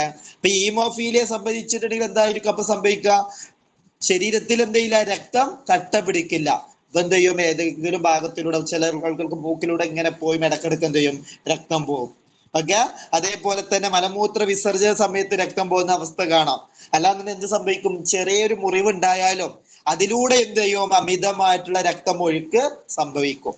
അതാണ് എന്ത് സംഭവിക്കുന്നത്? ഹീമോഫീലിയ ബാധിച്ച ആളുകളെ സംബന്ധിച്ച് ഉണ്ടാകുന്ന അവസ്ഥ. എന്താണ് ഹീമോഫീലിയ എന്ന് പറഞ്ഞിട്ടുണ്ടെങ്കിൽ ശരീരത്തിലെ പ്രത്യേകതരം പ്രോട്ടീന്റെ ഒരു കുറവ് മൂലം രക്തം കട്ട പിടിക്കാത്ത അവസ്ഥക്കാണ് എന്ത് പറയുന്നത്? ഹീമോഫീലിയ എന്ന് പറയുന്നത്. ക്ലിയർ? എന്തായിരുന്നു തലാസീമിയ എന്ന് പറഞ്ഞിട്ടുണ്ടെങ്കിൽ നമ്മുടെ ചുവന്ന രക്താണുക്കളുടെ ഘടനയിലെ മാറ്റം മൂലം ഹീമോഗ്ലോബിന്റെ നിർമ്മാണം തടസ്സപ്പെടുന്ന അവസ്ഥയാണ് ഇത് തലാസീമിയ. ഇവിടെ ഈ ഒറ്റ പോയിന്റ് പഠിച്ചാൽ മതി, ഹീമോഗ്ലോബിന്റെ നിർമ്മാണം തടസ്സപ്പെടുക. ഇവിടെ എന്ത് പഠിച്ചാൽ മതി? രക്തം കട്ട പിടിക്കാത്ത അവസ്ഥ. അതാണ് ഏത്? ഹീമോഫീലിയ എന്ന് പറയുന്നത്. അടുത്തതാണ് അരിവാൾ രോഗം. സിക്കിൾ സെൽ അനീമിയ എന്നൊക്കെ പറയാറുണ്ട് ഈ അരിവാൾ രോഗത്തിന്. എന്തുകൊണ്ട് ഇത് അരിവാൾ രോഗം എന്ന് പറയാൻ കാരണം? ഇവിടെ എന്താണ്? ഇവിടെ ചുവന്ന രക്താണുക്കൾക്ക് സംഭവിക്കുന്ന മാറ്റം തന്നെയാണ്. ഓക്കെ, ചുവന്ന രക്താണുക്കളുടെ ഘടനയിൽ മാറ്റം സംഭവിക്കുകയും അതിന്റെ ഫലമായിട്ട് എന്ത് ചെയ്യുന്നു? ഹീമോഗ്ലോബിന്റെ ഘടനയിലും എന്ത് ചെയ്യുന്നു? മാറ്റം സംഭവിക്കുന്നു. ഓക്കെ, അതായത് ഒരു പ്രത്യേകമായിട്ടുള്ള ഒരു ആകൃതിയായിട്ട് വരുന്നത് അരിവാൾ ഉണ്ടല്ലോ, അതിന്റെ ആകൃതിയാണ് വരുന്നത്. അതുകൊണ്ടാണ് ഇതിന് എന്ത് പറയുന്നത്? അരിവാൾ രോഗം എന്ന് പറയുന്നത്. പറഞ്ഞ മനസ്സിലായോ? ഒന്നുകൂടി ക്ലിയർ ആക്കി തരാം. അതായത് ശരീരത്തിലെ രക്തത്തിലുള്ള ഓക്സിജന് ശരീരത്തിന്റെ വിവിധ ഭാഗങ്ങളിലേക്ക് ഓക്സിജൻ എത്തിക്കുന്ന ഒരു ഘടകമാണ് രക്തത്തിലെ ഹീമോഗ്ലോബിൻ എന്ന് പറയുന്നത്. ഒന്നുകൂടി മനസ്സിലാക്കി തരാം. അരിവാൾ രോഗം എന്ന് പറഞ്ഞാൽ ഹീമോഗ്ലോബിന്റെ ഘടനയിൽ മാറ്റം സംഭവിക്കുകയും അതിന്റെ ഫലമായിട്ട് എന്ത് സംഭവിക്കും? ഈ ഹീമോഗ്ലോബിന്റെ ധർമ്മം എന്താണ്? രക്തത്തിന്റെ പ്രധാനപ്പെട്ട ധർമ്മം എന്താണ്? ശരീരത്തിന്റെ വിവിധ ഭാഗങ്ങളിലേക്ക് ഓക്സിജൻ എത്തിക്കുക എന്നുള്ളതാണ്. ആ ധർമ്മം നിർവഹിക്കാൻ വേണ്ടിയിട്ട് നമ്മുടെ രക്തത്തിലുള്ള ഒരു ഘടകമാണ് ഹീമോഗ്ലോബിൻ. ഓക്കെ, അപ്പൊ ഹീമോഗ്ലോബിന്റെ ഘടനയിൽ മാറ്റം സംഭവിക്കുമ്പോൾ എന്ത് സംഭവിക്കും? ഈ പറഞ്ഞ പ്രക്രിയക്ക് തടസ്സം സംഭവിക്കും. ഏത്? ഓക്സിജന് ശരീരത്തിന്റെ വിവിധ ഭാഗങ്ങളിലേക്ക് എത്തിക്കുന്നതിൽ എന്ത് സംഭവിക്കും? തടസ്സം നേരിടും. മനസ്സിലായോ? അതായത് ഈ രക്തത്തിലൂടെ വേണം നമ്മുടെ ശരീരത്തിന്റെ വിവിധ ഭാഗങ്ങളിലേക്ക് ഓക്സിജൻ എത്താൻ. അതിന് സഹായിക്കുന്ന രക്തത്തിലെ ഒരു ഘടകമാണ് RBCയിൽ കാണപ്പെടുന്ന ഹീമോഗ്ലോബിൻ. ഓക്കെ, അപ്പൊ ഈ ഹീമോഗ്ലോബിന്റെ ഘടനയിൽ എന്ത് ചെയ്യുന്നു? മാറ്റം സംഭവിക്കുകയും അതിന്റെ ഫലമായിട്ട് ഇവിടെ അരിവാൾ രോഗമാകുന്നത് എന്താണ്? ഓക്സിജൻ. അതാണ് മെയിൻ ആയിട്ട് ഇവിടെ മനസ്സിലാക്കേണ്ടത്. ശരീരത്തിന്റെ വിവിധ ഭാഗങ്ങളിലേക്ക് ഓക്സിജൻ എത്തിക്കുന്നതിൽ എന്ത് ചെയ്യുന്നു? തടസ്സം നേരിടുകയും ചെയ്യുന്ന അവസ്ഥക്കാണ് എന്ത് പറയുന്നത്? അരിവാൾ രോഗം എന്ന് പറയുന്നത്. ഇപ്പൊ ഓരോന്നും എന്താന്ന് മനസ്സിലാക്കി വെക്കുക. തലാസിയമൊക്കെ നിങ്ങൾ എന്ത് പഠിച്ചാൽ മതി? ഹീമോഗ്ലോബിന്റെ നിർമ്മാണം തടസ്സപ്പെടുന്ന അവസ്ഥ. ഹീമോഫീലിയ എന്ന് പറഞ്ഞിട്ടുണ്ടെങ്കിൽ രക്തം കട്ട പിടിക്കാത്ത അവസ്ഥ. അരിവാൾ രോഗം എന്ന് പറഞ്ഞാൽ എന്താണ്? ഹീമോഗ്ലോബിന്റെ നിർമ്മാണം ഒന്നും പ്രശ്നമില്ല, ഹീമോഗ്ലോബിൻ ഉണ്ട്, പക്ഷെ അതിന്റെ ഘടനയിലെ മാറ്റം മൂലം ശരീരത്തിന്റെ വിവിധ ഭാഗങ്ങളിലേക്ക് ഓക്സിജൻ കൃത്യമായിട്ട് എത്താത്ത അവസ്ഥക്കാണ് ഇത് പറയുന്നത് അരിവാൾ രോഗം എന്ന് പറയുന്നത്. ക്ലിയർ ആണോ? ഈ മൂന്നും കൃത്യമായിട്ട് അറിഞ്ഞിരിക്കണം. നേരത്തെ ഓട്ടിസം മാത്രം നിങ്ങൾ പഠിച്ചാൽ മതിയായിരുന്നു. ഇവിടെ എത്തുമ്പോൾ എന്തായി? ഈ 3 രോഗങ്ങളും കൃത്യമായിട്ട് അറിഞ്ഞിരിക്കണം. ഈ മൂന്നും പാരമ്പര്യമായിട്ട് ഇതിൽ മെൻഷൻ ചെയ്യാത്ത നോക്കണ്ട. തലാസീമിയ, ഹീമോഫീലിയ, അരിവാൾ രോഗം, ഇത് മൂന്നും പാരമ്പര്യ രോഗമാണ്. അതിനു പുറമെ എന്താണ്? രക്തസംബന്ധമായ ഒരു രോഗം കൂടിയാണ്. ക്ലിയർ ആണെന്ന് വിചാരിക്കുന്നു. ഇത് പല രോഗങ്ങളും അല്ലെ ഇതിനു മുമ്പ് പറഞ്ഞ രോഗങ്ങൾ ഇതിൽ മറ്റൊരു കാരണം അത് അറിഞ്ഞിരിക്കാൻ പറയാണ്, പരീക്ഷയ്ക്ക് വേണ്ടിയിട്ട് പറയില്ല. അതായത് ഈ മാതാപിതാക്കള്, അതായത് ഒരു കുട്ടിയുടെ മാതാപിതാക്കൾ ഒരേ രക്തബന്ധമാണെങ്കിൽ, അതായത് അവരുടെ രക്തം ഒരുപോലെ ആണെങ്കിൽ അവരുടെ മക്കളിലേക്ക് എന്ത് ചെയ്യും? പല വൈകല്യങ്ങളും വരാം.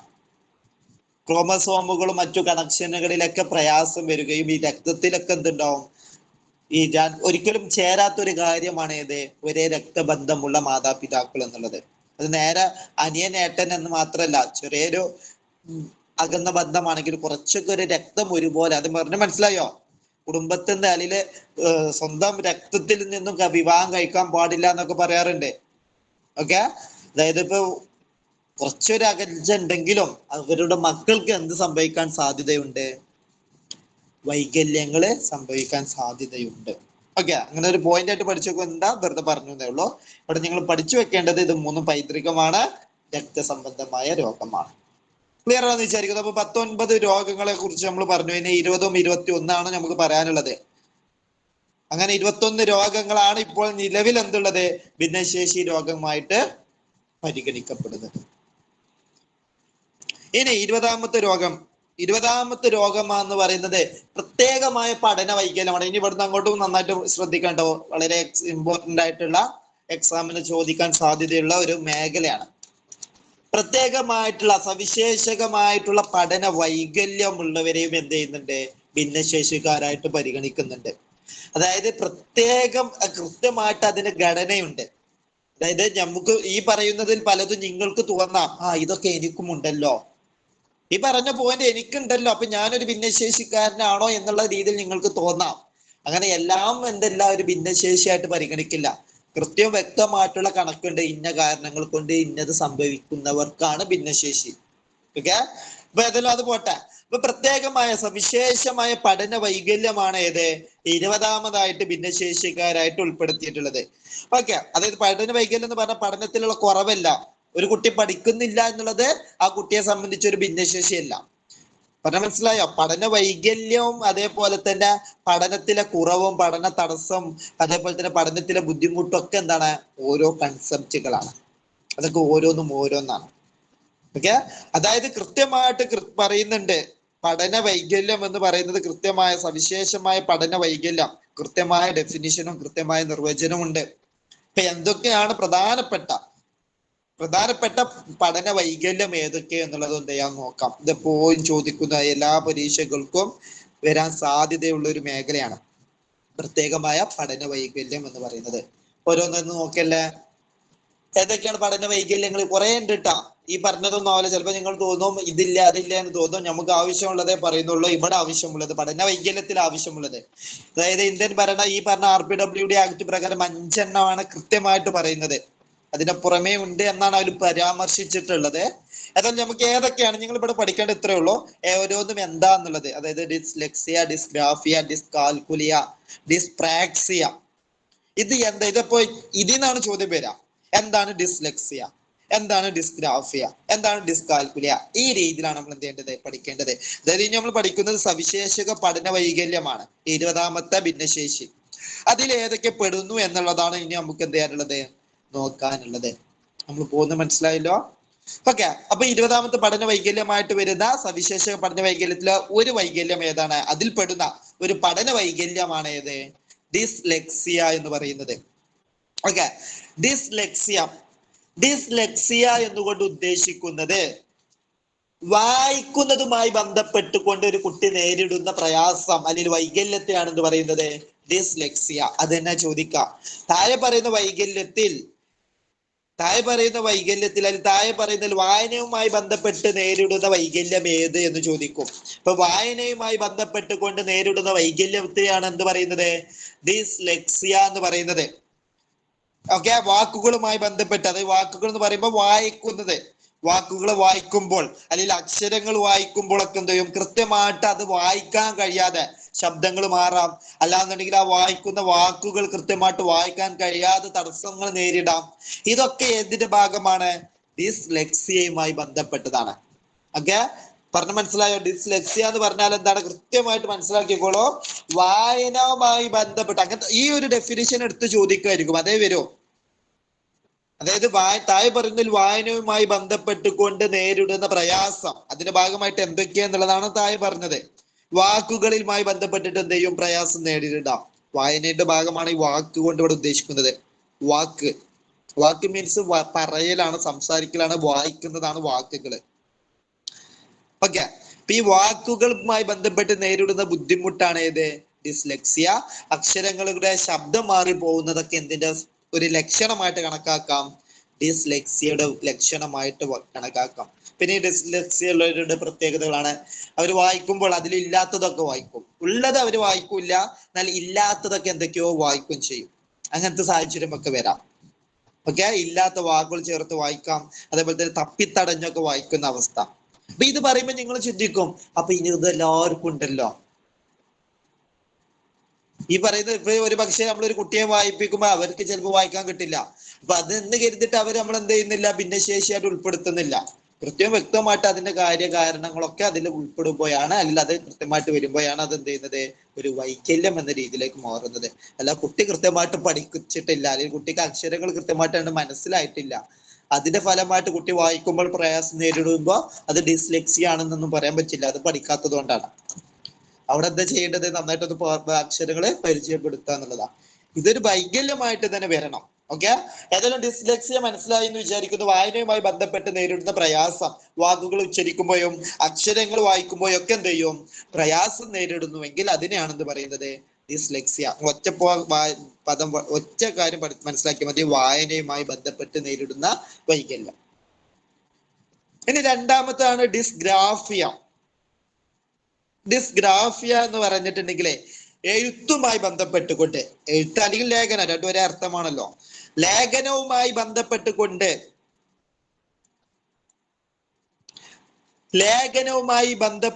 ഒരു കുട്ടി നേരിടുന്ന പ്രയാസമാണ് ഏത്? ഡിസ്ഗ്രാഫിയ എന്ന് പറയുന്നത്. പറഞ്ഞ മനസ്സിലായോ? ലേഖനപരമായ വൈകല്യം ഏതെന്ന് ചോദിച്ചാൽ ഏതാണ്? ഡിസ്ഗ്രാഫിയാണ്. നമ്മൾ ഗ്രാഫ് എന്ന് പറയുന്നത് എഴുതുന്നതല്ല, ലേഖനവുമായി ബന്ധപ്പെട്ടതല്ല. നമ്മൾ ഗ്രാഫ് ഒക്കെ വരക്കാറുണ്ട്, ഇങ്ങനെ എഴുതുന്നത് പോലെ ആണ് എഴുതുമ്പോഴാണ് ഈ ഗ്രാഫ് ഒക്കെ ആവശ്യമുള്ളത്. എഴുത്തുമായി ബന്ധപ്പെട്ടതാണ് ഗ്രാഫ്. അപ്പൊ ഗ്രാഫിയ എന്ന് പറഞ്ഞാൽ എന്താണ്?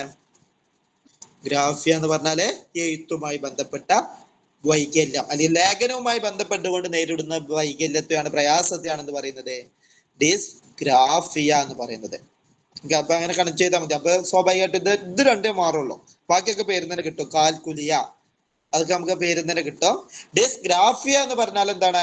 ലേഖനവുമായി ബന്ധപ്പെട്ട് ഒരു കുട്ടിക്കുണ്ടാകുന്ന വൈകല്യം, പ്രയാസം, ബുദ്ധിമുട്ടിനെയാണെന്ന് പറയുന്നത് ഡിസ്ഗ്രാഫിയ എന്ന് പറയുന്നത്. ഈ ഡിസ്ഗ്രാഫിയുടെ ഭാഗമായിട്ട് സംഭവിക്കുന്ന ഒരു കാര്യമാണ് ഇത്. നന്നായിട്ട് മനസ്സിലാക്കി വെക്കുക, ഇത് എടുത്ത് ചോദിക്കാം. അക്ഷരങ്ങൾ കണ്ണാടിയെ പോലെ തിരിഞ്ഞു പോവുക. അക്ഷരങ്ങൾ കണ്ണാടിയെ പോലെ തിരിഞ്ഞു പോകുന്നത് വായിക്കുമ്പോഴല്ല. വായിക്കുമ്പോൾ അക്ഷരങ്ങൾ കണ്ണാടിയെ പോലെ തിരിയാനൊന്നുമില്ല. അക്ഷരങ്ങൾ കണ്ണാടിയെ പോലെ തിരിഞ്ഞു പോകുന്ന അവസ്ഥ ഏതിന്റെ ഭാഗമായിട്ടാണ്? ഡിസ്ഗ്രാഫിയുടെ ഭാഗമായിട്ടാണ്. കണ്ണാടിയെ പോലെ തിരിഞ്ഞു പോവാന്ന് കൊണ്ട് ഉദ്ദേശിക്കുന്നത്, കുട്ടി ബി എഴുതാണ്. കുട്ടി ബി എഴുതുന്നത്, ചില കുട്ടികൾ ബി എഴുതുന്ന സമയത്ത് ചിലപ്പോൾ എന്ത് ചെയ്യും? ഡി എഴുതും. ഒരു കണ്ണാടിയെ പോലെ തിരിഞ്ഞു പോകും. ഓക്കെ, അപ്പൊ ഇത് ബി എന്നുള്ളത് ഡി എഴുതുമ്പോഴാണ് ഈ കണ്ണാടിയെ പോലെ തിരിയലുള്ളത്, അല്ലാതെ വായിക്കുമ്പോഴേ അല്ല. അപ്പൊ കണ്ണാടിയെ പോലെ തിരിഞ്ഞു പോകുന്ന സാഹചര്യം ഏതിന്റെ ഭാഗമാണ്? അത് വളരെ പ്രധാനപ്പെട്ട പോയിന്റ് ആണ് കേട്ടോ. ലേഖനവുമായി ബന്ധപ്പെട്ട വൈകല്യമാണ് ഡിസ്ഗ്രാഫിയ. ഡിസ്ഗ്രാഫിയ ഉള്ളവർക്ക് ഉണ്ടാവുന്ന ഒരു അവസ്ഥയാണ് ഇത്. അക്ഷരങ്ങൾ കണ്ണാടിയെ പോലെ തിരിഞ്ഞു പോകും. പല അക്ഷരങ്ങളും നമുക്ക് കാണാൻ പറ്റും. ഈ അക്ഷരമാണെന്നൊന്നുമില്ല. പല കുട്ടികളും പല രീതിയിലുള്ള ഇപ്പൊ സി എഴുതുന്നത് ചില കുട്ടികൾ ഇങ്ങനൊക്കെ എഴുതും. സി പല അക്ഷരങ്ങളും എന്ത് ചെയ്യും? കണ്ണാടിയെ പോലെ തിരിഞ്ഞു പോകുന്നത് കാണാം. അപ്പൊ ആ തിരിഞ്ഞു പോകുന്ന അവസ്ഥ അതിനെയാണ് എന്ത് പറയുന്നത്? ഡിസ്ഗ്രാഫിയ എന്ന് പറയുന്നത്. അത് ഡിസ്ഗ്രാഫിയുടെ ഭാഗമാണ്. അതേപോലെ തന്നെ ഈ ഡിസ്ഗ്രാഫിയ ഉള്ള കുട്ടികളെ സംബന്ധിച്ച് എഴുതുക എന്ന് പറയുന്ന പ്രവൃത്തി അതൊരു വളരെ വേഗത കുറഞ്ഞതും കഠിനമായ അവർക്കൊരു ബുദ്ധിമുട്ടുള്ളതായിട്ടുള്ള ഒരു പ്രവൃത്തിയായിട്ടും കാണാൻ കഴിയും. എഴുതാൻ പറയുമ്പോൾ അവർക്ക് അത് എന്തായിരിക്കും? മടിയല്ല, അതൊരു പ്രയാസമാണ്. കാരണം അവരെ സംബന്ധിച്ച് എന്തില്ല, അത് കൃത്യമായിട്ട് അവർക്ക് സംബന്ധിച്ച് എന്ത് ചെയ്യും? സംഭവിക്കും. ഓക്കെ അല്ലേ? അപ്പൊ എന്താണ് ഇതിന്റെ ഭാഗമായിട്ട് വരുന്നത്? ഗ്രാഫിയുടെ ഭാഗമായിട്ട് വരുന്ന സംഭവം എന്തൊക്കെയാണ്? ലേഖനവുമായി ബന്ധപ്പെട്ടുകൊണ്ടുണ്ടാകുന്ന ബാധിക്കുന്ന ഒരു വൈകല്യമാണ്. അതിന്റെ ഭാഗമായിട്ട് എന്ത് ചെയ്യും? അക്ഷരങ്ങൾ കണ്ണാടിയെ പോലെ തിരിഞ്ഞു പോകുന്ന അവസ്ഥ സംഭവിക്കാം. അതേപോലെ തന്നെ അവരെ സംബന്ധിച്ച് എന്തായിരിക്കും? എഴുതുക എന്ന് പറയുന്ന പ്രവർത്തനം ക്ലാസ്സിൽ നടക്കുമ്പോൾ അതൊരു പ്രയാസമേറിയ ബുദ്ധിമുട്ടുണ്ടാക്കുന്നതായിരിക്കും എന്നുള്ളതും കൂടി എന്ത് ചെയ്യാം? മനസ്സിലാക്കുക. ഓക്കെ, ഇതിന്റെ ഭാഗമാണ് ഡിസ്ഗ്രാഫിയ. ഓക്കെ, അപ്പൊ അതും എന്ത് ചെയ്യാം? ഒന്ന് അറിഞ്ഞിരിക്കാം.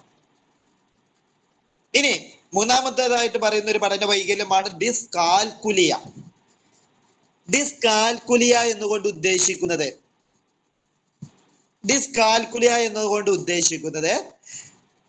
ഗണിതവുമായി ബന്ധപ്പെട്ടുകൊണ്ടുള്ള ഗണിതത്തിലെ അക്കങ്ങള്, ഗണിതത്തിൽ പ്രധാനമായിട്ടും എന്താ?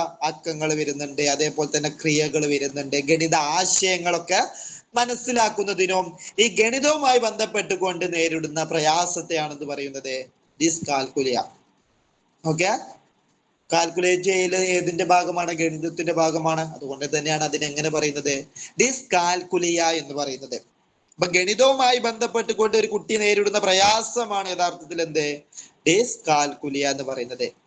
ഓക്കെ, അക്കങ്ങളും സംഖ്യകളും എഴുതുന്നതിലും കണക്ക് കൂട്ടുന്നതിലും ഒക്കെ എന്ത് ചെയ്യും? പ്രയാസം അനുഭവപ്പെടും. ഓക്കെ, അക്കങ്ങളും സംഖ്യകളും ഒക്കെ എന്ത് ചെയ്യും? എഴുതുന്നതിലും കണക്ക് കൂട്ടുന്നതിലും പ്രയാസം അനുഭവപ്പെടുന്നത് ആർക്കാണ്? ഡിസ്കാൽക്കുലിയ ഉള്ള ആളുകൾക്ക്. അതായത് അക്കങ്ങളുമായി ബന്ധപ്പെട്ടൊക്കെ അവർക്ക് എന്തായിരിക്കും? പ്രയാസമായിരിക്കും. ക്ലിയർ? ഇനി ഞാൻ മറ്റൊരു കാര്യം കൂടി പറയട്ടെ. ഇനി പറയുന്നത് ശ്രദ്ധിക്കട്ടാ. ഞാൻ നേരത്തെ പറഞ്ഞു ഇതെന്താ? അക്ഷരങ്ങളാണ്. അക്ഷരങ്ങൾ കണ്ണാടിയെ പോലെ തിരിഞ്ഞു പോകുന്ന അവസ്ഥയാണ് എന്ത്? അത് ഡിസ്ഗ്രാഫിയാണ്. ഇനി അക്കങ്ങൾ ഏതിന്റെ ഭാഗമാണ്? അക്കങ്ങൾ എന്ന് പറഞ്ഞാൽ നമ്പേഴ്സ് ആണ്. നമ്പേഴ്സിന് മലയാളത്തിൽ അക്കങ്ങൾ എന്നാ പറയാം. അക്കങ്ങൾ എന്ന് പറഞ്ഞാൽ എന്തല്ല? അക്ഷരങ്ങൾ വിടൂല. അക്കങ്ങൾ എന്ന് പറയുമ്പോൾ ഇതാ കണ്ട അക്കങ്ങൾ എന്ന് പറയുന്നത് എന്താണ്? നമ്മൾ 1, 2, 3 എന്ന് പറഞ്ഞ് അതിന് ഏത് ഭാഷയിലായിക്കോട്ടെ, അത് ഇൻഡോ അറേബ്യൻ സ്റ്റൈലാണ്. 1, 2, 3, 4, 5, 6 ഇതിനാണ് അക്കങ്ങൾ എന്ന് പറയുന്നത്. ഈ അക്കങ്ങൾ തിരിഞ്ഞു പോവുക എന്ന് പറയുമ്പോൾ അത് ഏതിന്റെ ഭാഗമായിരിക്കും? പറഞ്ഞ മനസ്സിലായോ? അക്കങ്ങൾ തിരിഞ്ഞു പോവുക എന്ന് പറയുമ്പോൾ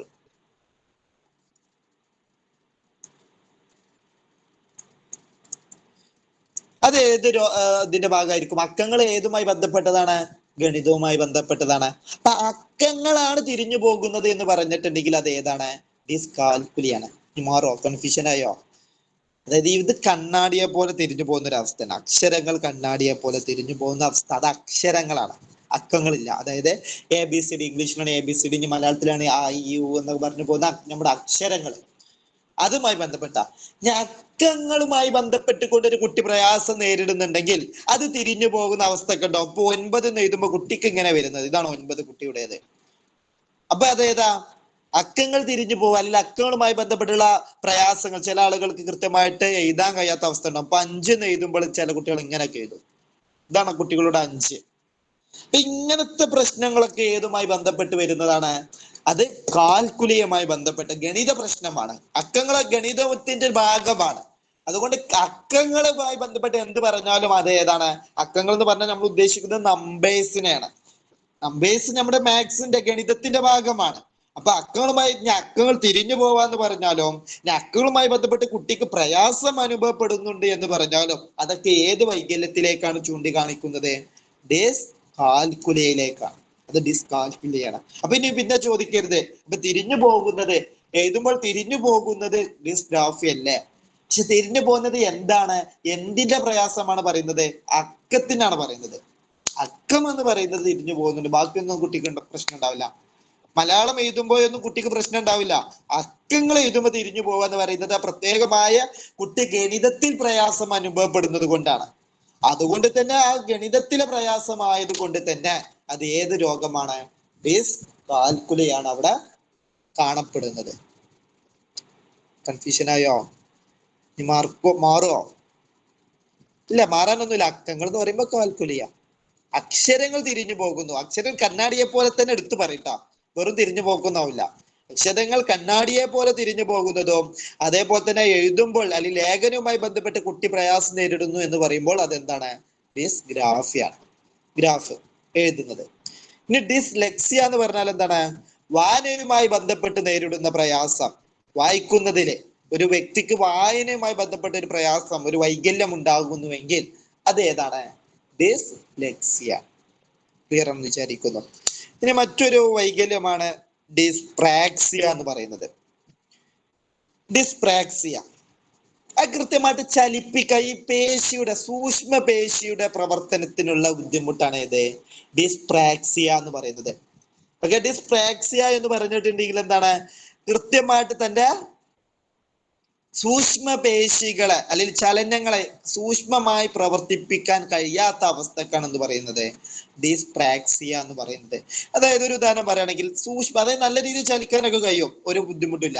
ഇപ്പൊ നിലത്തേക്ക് ഒരു പിന്ന് വീണു, അതായത് ഒരു പിന്ന്, കുട്ടിയുടെ ഒരു പിന്ന് വീണു.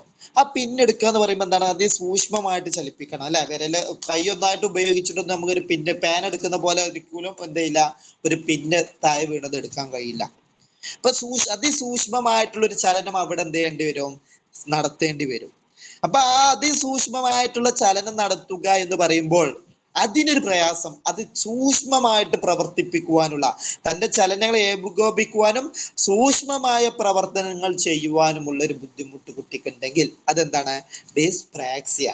ഈ ഡിസ്പ്രാക്സിയ പ്രധാനമായിട്ടും സംഭവിക്കാൻ പോകുന്നത് അല്ലെങ്കിൽ സംഭവിക്കുന്നത് ഈ പേശിയുമായി ബന്ധപ്പെട്ടുകൊണ്ടുള്ള ഒരു കുട്ടിക്ക് വരുന്ന വൈകല്യമാണ്, പേശിപരമായ വൈകല്യമാണ്. അതിന്റെ ഫലമായിട്ട് കുട്ടികൾക്ക് പലതും പിടിക്കുന്നതിലൊക്കെ ഒരു കൃത്യമായിട്ട് വസ്തുക്കൾ പിടിക്കാനൊക്കെ എന്തായിരിക്കും? ഈ ഡിസ്പ്രാക്സിയ ബാധിച്ച ആളെ സംബന്ധിച്ച് ഭയങ്കര ബുദ്ധിമുട്ടായിരിക്കും. കൃത്യമായിട്ട് പേന പിടിക്കാൻ ചിലപ്പോൾ ബുദ്ധിമുട്ടായിരിക്കും. അതേപോലെ തന്നെ കൃത്യമായിട്ട് നടക്കുന്നതില്, ചാടുന്നതില്, അങ്ങനെ പല കാര്യങ്ങളും, വസ്തുക്കൾ കയ്യിൽ മുറുക്കെ പിടിക്കുന്ന സാഹചര്യങ്ങളിലൊക്കെ കുട്ടികൾ എന്ത് ചെയ്യും? ഈ ഡിസ്പ്രാക്സിയ ഉള്ളവരെ സംബന്ധിച്ച് പ്രയാസമായിരിക്കും. ഇപ്പൊ ഒരു പേശിപരമായിട്ട് ചലനവുമായി ബന്ധപ്പെട്ട ഒരു പ്രയാസമാണ് ഏത്? ഡിസ്പ്രാക്സിയ എന്ന് പറയുന്നത്. അതെന്തുകൊണ്ട് പഠന വൈകല്യത്തിൽ എണ്ണാൻ കാരണം എന്താണ്? ആ ഒരു കാരണങ്ങൾ കൊണ്ട് കുട്ടിയുടെ പഠനത്തെ ബാധിക്കും. നേരത്തെ പറഞ്ഞ പോലെ ലേഖനത്തില് കൃത്യമായിട്ട് പേന പിടിക്കുക എന്ന് പറഞ്ഞാൽ എന്താണ്? നമ്മൾ കൈവെള്ളം മുഴുവനായിട്ടല്ല, ഓരോ വിരലുകൾക്കിടയിൽ അതിസൂക്ഷ്മമായ ചലനം അവിടെ സംഭവിക്കുന്നുണ്ട്. അപ്പൊ ആ അതിസൂക്ഷ്മമായ ചലനം സംഭവിക്കുന്നത് കൊണ്ട് തന്നെ അതെന്താണ്?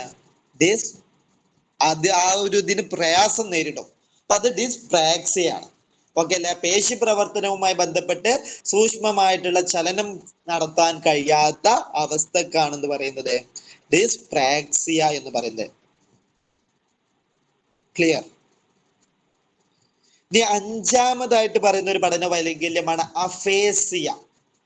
അഫേസിയ എന്ന് പറഞ്ഞാൽ കൃത്യമായിട്ട് സംസാരിക്കാൻ കഴിയാത്തതും, അതായത് നേരത്തെ പറഞ്ഞ പോലെ തന്നെ ഒരു ഭാഷാ വൈകല്യം എന്ന് പറഞ്ഞില്ല, അതന്നെ അതിന് ചെറിയൊരു മാറ്റമുണ്ട്. അതായത് ഇവിടെ സംഭവിക്കാൻ പ്രത്യേകമായ കാരണമുണ്ട്, അതുകൊണ്ടാണ് ഈ പഠന വൈകല്യത്തിൽ എണ്ണുന്നത്. അതായത് നിങ്ങൾ മനസ്സിലാക്കേണ്ടത് അഫേസിയ എന്ന് പറഞ്ഞ ടേം കാണുമ്പോൾ അത് എന്താന്ന് അറിഞ്ഞിരിക്കണം. അഫേസിയ എന്ന് പറയുന്നത് കൊണ്ട് ഉദ്ദേശിക്കുന്നത് ഭാഷയുമായി ബന്ധപ്പെട്ടുകൊണ്ട് കുട്ടിക്ക് സംഭവിക്കുന്ന ഒരു വൈകല്യമാണ്. ഭാഷയിലൂടെ ആശയങ്ങൾ പ്രകടിപ്പിക്കുന്നതിനും സ്വീകരിക്കുന്നതിനും നേരിടുന്ന ഒരു പ്രയാസത്തെയാണ് എന്ത് പറയുന്നത്? അഫേസിയ എന്ന് പറയുന്നത്. അത് എഴുതുന്നതോ വായിക്കുന്നതോ അല്ല.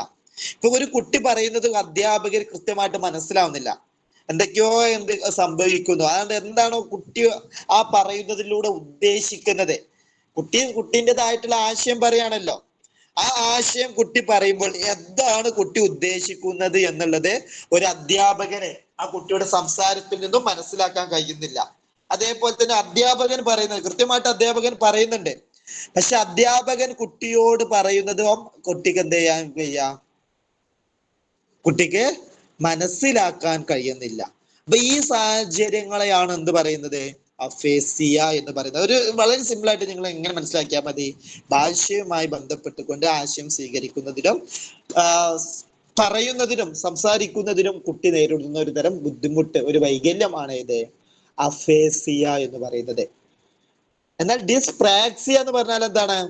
ഡിസ്പ്രാക്സിയ പേശിയുമായി ബന്ധപ്പെട്ടുകൊണ്ട്, പേശിയെ സൂക്ഷ്മമായിട്ട് ചലിപ്പിക്കുന്നതുമായി ബന്ധപ്പെട്ടുകൊണ്ട് കൃത്യമായിട്ട് ചലിപ്പിക്കാൻ കഴിയാത്തൊരവസ്ഥക്കാണ് എന്ത് പറയുന്നത്,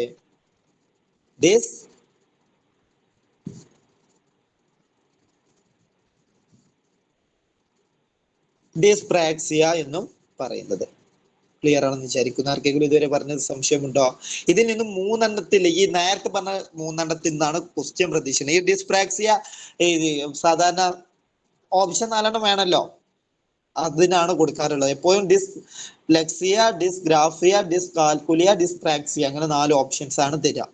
ചോദ്യം ഈ മൂന്നെണ്ണത്തിൽ നിന്നും ആയിരിക്കും. 4 ഓപ്ഷന് ചോദ്യങ്ങൾ ഈ മൂന്നെണ്ണത്തിൽ നിന്നാണ് പൊതുവെ എന്ത് ചെയ്യാറുള്ളത്, ചോദിക്കാറുള്ളത്.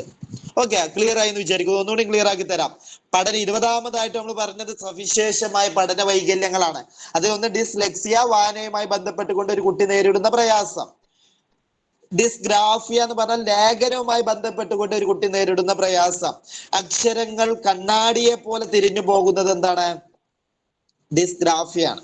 അതുപോലെ വൃത്തിയില്ലാത്ത എഴുത്ത്, നമുക്ക് വായിക്കാൻ കിട്ടാത്ത രീതിയിൽ എന്തൊക്കെയോ എഴുതി വെക്കുന്നത്, അതേപോലെ തന്നെ കൃത്യമായിട്ട് എഴുതാത്തത്, ഇതൊക്കെ ഡിസ്ഗ്രാഫിയുടെ ഭാഗമായിട്ട് സംഭവിക്കുന്ന കാര്യങ്ങളാണ്. പിന്നെ പറഞ്ഞത് ഡിസ്കാൽക്കുലിയാണ്. ഡിസ്കാൽക്കുലിയ എന്ന് പറഞ്ഞാൽ ഗണിതവുമായി ബന്ധപ്പെട്ടുകൊണ്ട് നേരിടുന്ന ഒരു കുട്ടി നേരിടുന്ന പ്രയാസമാണ് ഇത് ഡിസ്കാൽക്കുലിയ. അപ്പൊ അക്കങ്ങളുമായി ബന്ധപ്പെട്ട് അങ്ങനെ തന്നെ പഠിച്ചു വെച്ചോളൂ. എന്തെങ്കിലും തന്നാൽ അക്കങ്ങൾ തിരിഞ്ഞു പോവാ, അല്ലെങ്കിൽ അക്കങ്ങൾ എഴുതുന്നതിൽ കുട്ടിക്ക് പ്രയാസമുണ്ട് എന്ന് പറഞ്ഞാൽ അക്കങ്ങൾ എഴുതുന്നതിലല്ലേ, അപ്പൊ എഴുതുന്നതിനുള്ള പ്രയാസമല്ലേ എന്ന് പറയുന്നത്. പറഞ്ഞ മനസ്സിലായോ? അക്കങ്ങൾ എന്ന് കണ്ടാൽ, അക്കങ്ങൾ എഴുതുന്നതിൽ പ്രയാസം അനുഭവപ്പെടുന്നു എന്ന് പറഞ്ഞാൽ ഏതായിരിക്കും? നിങ്ങളുടെ അഭിപ്രായത്തിൽ ഏതായിരിക്കും?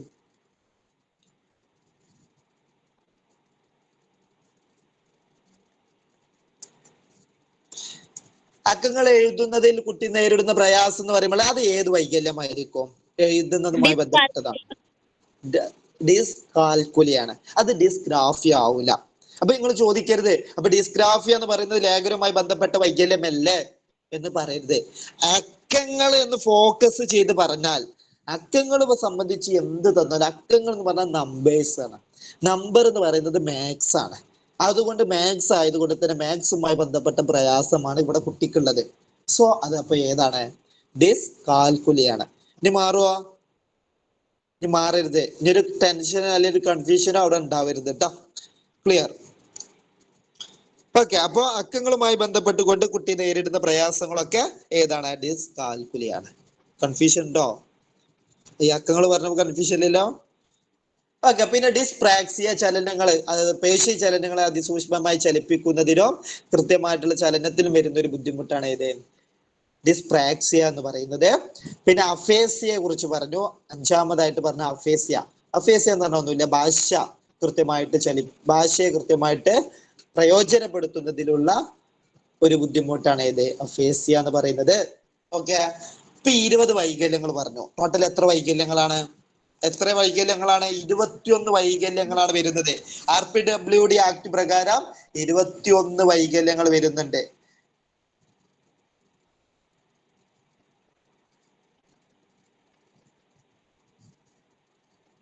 ഓക്കെ,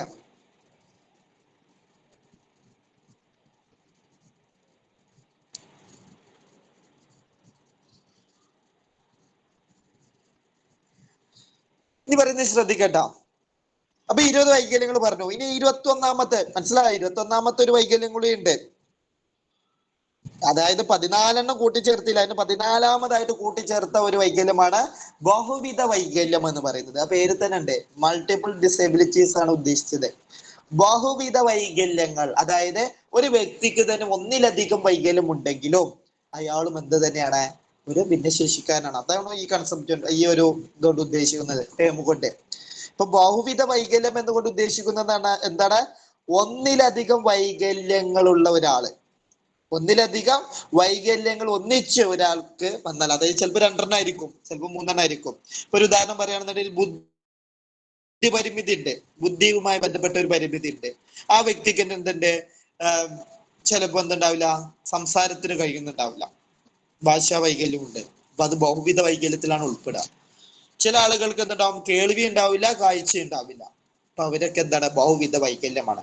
അപ്പൊ ഒന്നുമില്ല, ഒന്നിലധികം വൈകല്യങ്ങൾ ഉണ്ടെങ്കിൽ അത് ഏത് വിഭാഗമാണ്?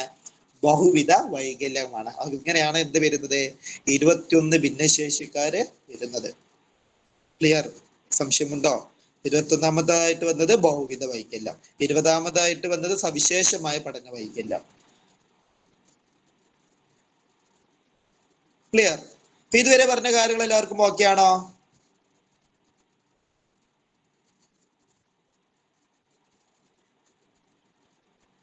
ആർക്കെങ്കിലും ഇതുവരെ പറഞ്ഞ കാര്യങ്ങളിൽ സംശയമുണ്ടോ? ഇല്ല സാർ, ഓക്കെയാണ്. ഓക്കെ. ഇപ്പൊ ഏതായാലും നമ്മൾ എന്ത് ചെയ്തു? 21 ഭിന്നശേഷിക്കാരെ കുറിച്ച് പറഞ്ഞു. ഭിന്നശേഷിക്കാർ മാത്രമല്ല, പ്രത്യേകം പരിഗണന അറിയിക്കുന്ന ആളുകൾ എന്ന് പറയുമ്പോൾ ആരൊക്കെയുണ്ട്? സാമൂഹികമായും സാംസ്കാരികമായും പിന്നോക്കാവസ്ഥയിലുള്ളവരുണ്ട്. 2ാമത്തെ വിഭാഗമാണ് ആര്? ഭിന്നശേഷിക്കാരായ കുട്ടികൾ. ഇനി 3ാമത്തെ ഒരു ടീം കൂടി ഉണ്ട്, അതിലേക്ക് എത്തുന്നുള്ളൂ. ഭിന്നശേഷിക്കാരെ കുറിച്ച് ഫുള്ള് പറഞ്ഞാലേ നമ്മൾ എവിടെ എത്തുള്ളൂ? പ്രതിഭാധനരായ കുട്ടികളിലേക്ക് എത്തുള്ളൂ, അല്ല? അപ്പൊ ഭിന്നശേഷിക്കാരായവർ ആരൊക്കെ എന്നുള്ളത് നമ്മൾ എന്ത് ചെയ്തു? ചർച്ച ചെയ്തു. ഓക്കെ, 21 ആളുകളെ കുറിച്ചും പറഞ്ഞു. അത് പറഞ്ഞതൊക്കെ എല്ലാവർക്കും ഓർമ്മ ഉണ്ടെന്ന് വിചാരിക്കുന്നു. ഇതൊന്നും മറക്കരുത് കേട്ടാ. 21 3 എന്താണ്? രക്തത്തെ സംബന്ധിച്ച് വരുന്ന രോഗങ്ങളാണ്. അത് പാരമ്പര്യമായിട്ട് കിട്ടുന്നതാണ്. തലാസീമിയ, ഹീമോഫീലിയ, പിന്നെ ഏതായിരുന്നു? സിക്കിൾ സെൽ അനീമിയ, അതായത് അരിവാൾ രോഗം. ഓക്കെ. പിന്നെ സവിശേഷമായ പഠന വൈകല്യമുണ്ട്. പിന്നെ 20ാമത്തെ സവിശേഷമായ പഠന വൈകല്യം, 21ാമതായിട്ട് ബഹുവിധ വൈകല്യം. അങ്ങനെ 21 വൈകല്യങ്ങളാണ് ഒരു ഭിന്നശേഷിക്കാർക്ക് അല്ലെങ്കിൽ ഭിന്നശേഷി എന്ന രീതിയിൽ എന്ത് ചെയ്യുന്നത്? ഉൾപ്പെടുത്തുന്നത്. അങ്ങനെ ഭിന്നശേഷിക്കാരായ ആളുകളുണ്ട് നമ്മുടെ സമൂഹത്തിൽ. ഒരുപാട് ഭിന്നശേഷിക്കാരായിട്ടുള്ള ആളുകളുണ്ട്. അപ്പൊ ഈ ഭിന്നശേഷിക്കാരായിട്ട് പണ്ട് കാലങ്ങളിൽ ഭിന്നശേഷി എന്ന് പറഞ്ഞാൽ, അതായത് പണ്ട് പ്രാചീന കാലങ്ങളിൽ ഭിന്നശേഷിക്കാർ എന്ന് പറയുമ്പോൾ എന്ത്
കേൾക്കുന്നില്ലേ?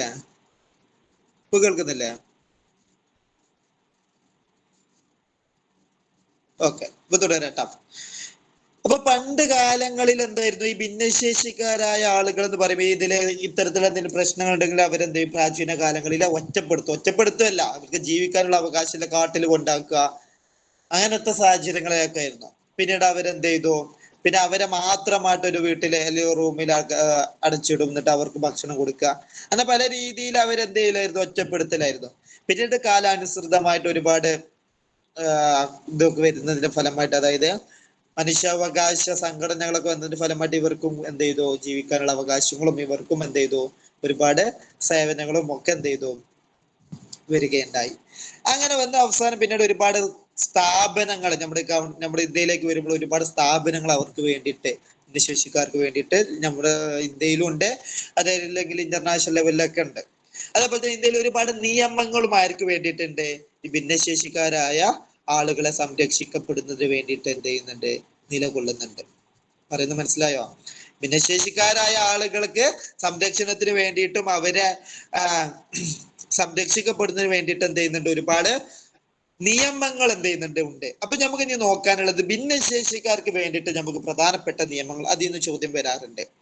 ഏതെങ്കിലും ഒരു പോയിന്റ് തന്നിട്ട് ഇത് ഏത് നിയമമാണ് എന്ന് ചോദിക്കും. അതായത് ഓരോ നിയമങ്ങൾ ഓരോ ആവശ്യത്തിന് വേണ്ടിയിട്ടാണ്, ഭിന്നശേഷിക്കാരുമായി ബന്ധപ്പെട്ടുകൊണ്ട് വരുന്ന നിയമങ്ങള്.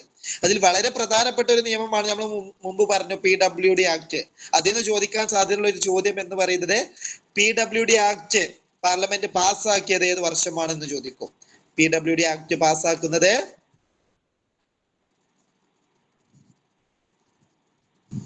PWD ആക്ട് ഏത് വർഷമാണ്?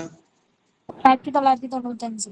1995. അപ്പൊ ഈ രീതിയിൽ നിയമങ്ങൾ വെച്ചിട്ട് എന്ത് ചെയ്യാറുണ്ട്, ക്വസ്റ്റ്യൻ വരാറുണ്ട്. അപ്പൊ ഇനി നമുക്ക് നോക്കാനുള്ളത് നമ്മള് പ്രത്യേകം പരിഗണന അറിയിക്കുന്നവർ കഴിഞ്ഞിട്ടില്ല കേട്ടാ, അത് മനസ്സിലുണ്ടാവണേ. നമ്മളിപ്പോഴും ഭിന്നശേഷിക്കാരിലാണ് നിൽക്കുന്നത്. ഒരു ഭിന്നശേഷിയുമായി ബന്ധപ്പെട്ട് ഒരുപാട് ആശയങ്ങൾ പഠിക്കാനുണ്ട്. ഇനി നമ്മൾ നേരത്തെ പറഞ്ഞു എങ്ങനെയൊക്കെയാണ് അവരെ സംരക്ഷിക്കേണ്ടത് എന്നൊക്കെ നമുക്ക് പഠിക്കാനുണ്ട്. അതൊക്കെ പിന്നാലെ വരുന്നുണ്ട്. അത് കഴിഞ്ഞിട്ട് നമ്മൾ എങ്ങനെ കിടക്കുകയുള്ളൂ, CWSN അതിന് പ്രത്യേകം പരിഗണന അറിയിക്കുന്നതിലെ 3ാമത്തെ ആളിലേക്ക് എത്തുള്ളൂ ട്ടാ. അങ്ങനെ ഒരു ആളുകൾ കൂടി ഉണ്ട് എന്ന് മനസ്സിൽ വെക്കണേ. ഓക്കെ, അപ്പൊ ഏതായാലും തിരിച്ചു വരാം. ഭിന്നശേഷി സംരക്ഷണ നിയമങ്ങൾ, ഭിന്നശേഷിക്കാരെ സംരക്ഷിക്കുന്നതിന് വേണ്ടിയിട്ട് ഇന്ത്യയിൽ നിലനിൽക്കുന്ന നിയമങ്ങളെ കുറിച്ചാണ് നമുക്ക് എന്ത് ചെയ്യാനുള്ളത്, പ്രധാനപ്പെട്ട നിയമങ്ങൾ, ചോദിക്കാൻ സാധ്യതയുള്ള നിയമങ്ങളാണ് ഇനി പറയാനുള്ളത്. ഓക്കെ, അതിലൊരു നിയമം ഇനി പറയുന്നത് ശ്രദ്ധിക്കട്ടെ. ഒരു നിയമമാണ് എന്ത്, മെന്റൽ ഹെൽത്ത് ആക്ട്. 1987 വർഷം ഒന്ന് ഓർത്തു വെക്കണം. 1987 ഒരു നിയമമാണ് ഇത് മെന്റൽ ഹെൽത്ത് ആക്ട് എന്ന് പറയുന്നത്. പേര് തന്നെ ഉണ്ട് മെന്റൽ ഹെൽത്ത്. അത് ആർക്കുള്ളതാണ്? മെന്റലി പ്രശ്നമുള്ളവർക്കാണ്. മെന്റലി മീൻസ് മാനസികപരമായിട്ട്. അപ്പൊ മാനസികപരമായിട്ടുള്ള രോഗം ബാധിച്ചവരുടെ ചികിത്സക്കും അവരെ സംരക്ഷിക്കുന്നതിനും വേണ്ടിയിട്ട് 1987 പാസ്സാക്കിയ നിയമമാണ് ഇത് മെന്റൽ ഹെൽത്ത് ആക്ട്. അപ്പൊ അങ്ങനെ എടുത്തു ചോദിച്ചാൽ താഴെ പറയുന്നതിൽ മാനസിക രോഗം ബാധിച്ചവരുടെ ചികിത്സക്കും സംരക്ഷണത്തിനുള്ള നിയമം ഏതെന്ന് ചോദിച്ചാൽ PWD കൊടുക്കാൻ പറ്റുമോ? ഇല്ല. അപ്പൊ ഓരോ നിയമം ഓരോ ആവശ്യങ്ങളെ മുൻനിർത്തിക്കൊണ്ടാണ്. അപ്പൊ അതിനെ ഫോക്കസ് ചെയ്ത് ചോദിക്കണം. നമുക്ക് ആകെ അറിയാവുന്ന ഒരു ആക്ട് ഉള്ളത് PWD ആക്ട് ആണ്, ഭിന്നശേഷിയുമായി ബന്ധപ്പെട്ടുകൊണ്ട്. അപ്പൊ ഓരോ നിയമവും എന്തിനുള്ളത് എന്നുള്ളത് നോക്കി വെക്കണം, അത്രേ ഉള്ളൂ. ഇപ്പൊ മെന്റൽ ഹെൽത്ത് ആക്ട് 1987 എന്ന് പറയുന്നത് എന്തിനുള്ളതാണ്?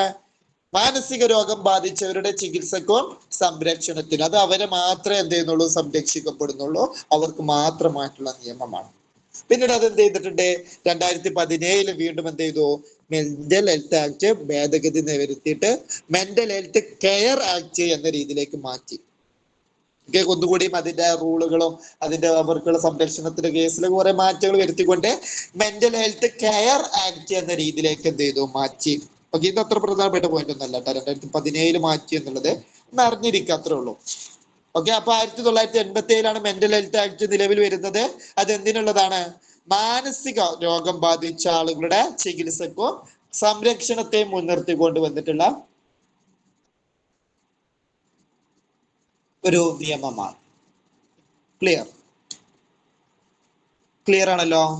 ഇനി അടുത്തൊരു നിയമമാണ് PWD ആക്ട്. നമ്മൾ ഇതുവരെ പറഞ്ഞ ആക്ട് ആണ്. PWD ആക്ട് എന്ന് പറഞ്ഞിട്ടുണ്ടെങ്കിൽ പേഴ്സൺ വിത്ത് ഡിസേബിലിറ്റീസ് ആക്ട് 1995.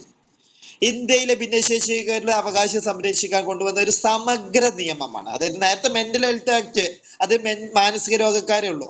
എന്നാൽ ഭിന്നശേഷിക്കാരെ എല്ലാവരെയും ഉൾപ്പെടുത്തിക്കൊണ്ട്, എല്ലാവരെല്ലാം A വിഭാഗം, ഓക്കെ, അവര് പറയുന്നത് A വിഭാഗമാണ്. അപ്പൊ അവരെല്ലാവരെയും ഉൾപ്പെടുത്തിക്കൊണ്ട് ഒരു സമഗ്ര നിയമമാണ് ഇത് 1995 PWD ആക്ട് എന്ന് പറയുന്നത്. ക്ലിയർ ആണല്ലോ. അപ്പൊ ഇന്ത്യയിലെ ഭിന്നശേഷിക്കാരെ അവകാശങ്ങൾ സംരക്ഷിക്കാനുള്ള സമഗ്ര നിയമമാണ് ഇത് PWD ആക്ട് 1995 എന്ന് പറയുന്നത്. ഓക്കെ, ഇതിലൂടെ നമ്മൾ നേരത്തെ പറഞ്ഞു 7 തരം വൈകല്യങ്ങൾ എന്ത് ചെയ്തു, അംഗീകരിച്ചു. ഇതാണ് 7 തരം വൈകല്യങ്ങൾ ഭിന്നശേഷിക്കാർ എന്ന് പറയുന്നത്. അങ്ങനെ എന്ത് ചെയ്തു, 7 ഭിന്നശേഷിക്കാർ എന്ത് ചെയ്തു, അവരെ അവതരിപ്പിച്ചു, PWD ആക്ടിലൂടെ അവതരിപ്പിച്ചു. അതിനോടൊപ്പം തന്നെ എന്ത് സംഭവിച്ചു, PWD ആക്ട് പ്രകാരം ഗവൺമെന്റ് ജോലികളിൽ 3% സംവരണം നൽകി.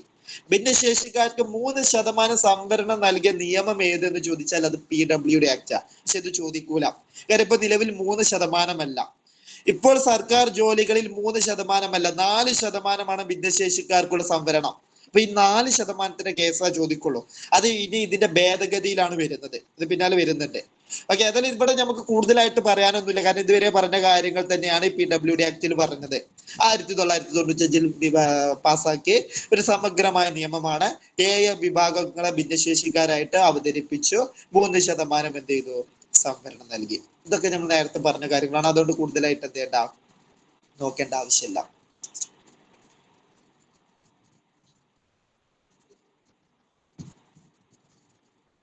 ഇനി അടുത്തൊരു നിയമം, നാഷണൽ ട്രസ്റ്റ് ആക്ട്. ഭിന്നശേഷിക്കാർക്കുള്ള മറ്റൊരു നിയമമാണ്, സംരക്ഷിക്കപ്പെടുന്ന ഒരു നിയമമാണ് ഇത് നാഷണൽ ട്രസ്റ്റ് ആക്ട് എന്ന് പറയുന്നത്. National trust act 1999 1999 national trust act പ്രധാനമായിട്ടും 4 വിഭാഗ ആളുകളെ ഫോക്കസ് ചെയ്തുകൊണ്ടാണ്. അതാണ് അതിന്റെ പ്രത്യേകത. അതുകൊണ്ട് സമഗ്ര നിയമം എന്ന് പറയാൻ പറ്റൂല. 4 വിഭാഗം: ഓട്ടിസം, സെറിബ്രൽ പാൾസി, ബുദ്ധിമാന്ദ്യം, പിന്നെ ബഹുവിധ, നേരത്തെ പറഞ്ഞ ബഹുവിധ വൈകല്യം, അതായത് ഒന്നിലധികം വൈകല്യമുള്ള ആളുകളും എന്നീ വിഭാഗത്തിൽ ഉൾപ്പെടുന്നവരുടെ ക്ഷേമം ഉറപ്പാക്കാൻ വേണ്ടി പാർലമെന്റ് പാസ്സാക്കിയ നിയമം. ഏതൊക്കെ വിഭാഗക്കാരാണ്? ഓട്ടിസം ഉണ്ട്, സെറിബ്രൽ പാൾസി ഉണ്ട്, ബുദ്ധിമാന്ദ്യം ഉണ്ട്, പിന്നെ ആയതുകൊണ്ട് ബഹുവിധ വൈകല്യം. ഈ 4 വിഭാഗം മാത്രമേ അവർ സംരക്ഷിക്കപ്പെടുള്ളൂ. ഏത്? നാഷണൽ ട്രസ്റ്റ് ആക്ടിന്റെ കീഴിൽ വരുള്ളൂ. ഈ 4 വിഭാഗം ആളുകൾക്ക് ഉൾപ്പെടുത്തിക്കൊണ്ട് അവരുടെ ക്ഷേമത്തിന് വേണ്ടിയിട്ട് വന്നതാണ് ഏത്? നാഷണൽ ട്രസ്റ്റ് ആക്ട് എന്ന് പറയുന്നത്. മാനസിക രോഗികളുടെ ക്ഷേമത്തിന് വേണ്ടിയിട്ട് അല്ലെങ്കിൽ സംരക്ഷണത്തിന് വേണ്ടിയ നിയമം ഏതായിരുന്നു? മാനസിക രോഗം ബാധിച്ചവരുടെ ക്ഷേമത്തിന് mental health act 1987. Autism, cerebral palsy, ബുദ്ധിമാന്ദ്യം, ബഹുവിധ വൈകല്യം ഇവർക്ക് വേണ്ടിയിട്ടുള്ള നിയമം 1999 national trust act. National trust 1999 national trust act. വർഷം പഠിക്കുമ്പോഴൊക്കെ എപ്പോഴും അതിനോട് ആ ഹെഡിങ്ങിനോട് കൂട്ടി പഠിക്കുക. അതിൽ ഒരു പോയിന്റ് ആയിട്ട് പഠിക്കുമ്പോഴാണ് നമുക്ക് കൺഫ്യൂഷൻ ഉണ്ടാവുക. വർഷം 1999 national trust act, 1987 mental health act, 1995 PWD act. അതൊരു വാചകമായിട്ട് പഠിക്കാം. എന്നാ പിന്നെ നമുക്ക് കുറെ എന്ത് ചെയ്യും, വർഷം മനസ്സിൽ നിൽക്കും. പിന്നെ ചിലതിനൊന്നും വർഷമൊന്നും പഠിക്കേണ്ട, കുറെ വർഷമൊന്നും പഠിക്കേണ്ട ആവശ്യമൊന്നുമില്ല. എല്ലാത്തിനും ഇമ്പോർട്ടന്റ് ഒന്നും ഇല്ല കേട്ടോ. ഓക്കെ, ഇപ്പൊ ഈ പറഞ്ഞ 1999 ഒന്നും നമുക്ക് അത്ര പ്രാധാന്യമുള്ള വർഷമൊന്നുമല്ല.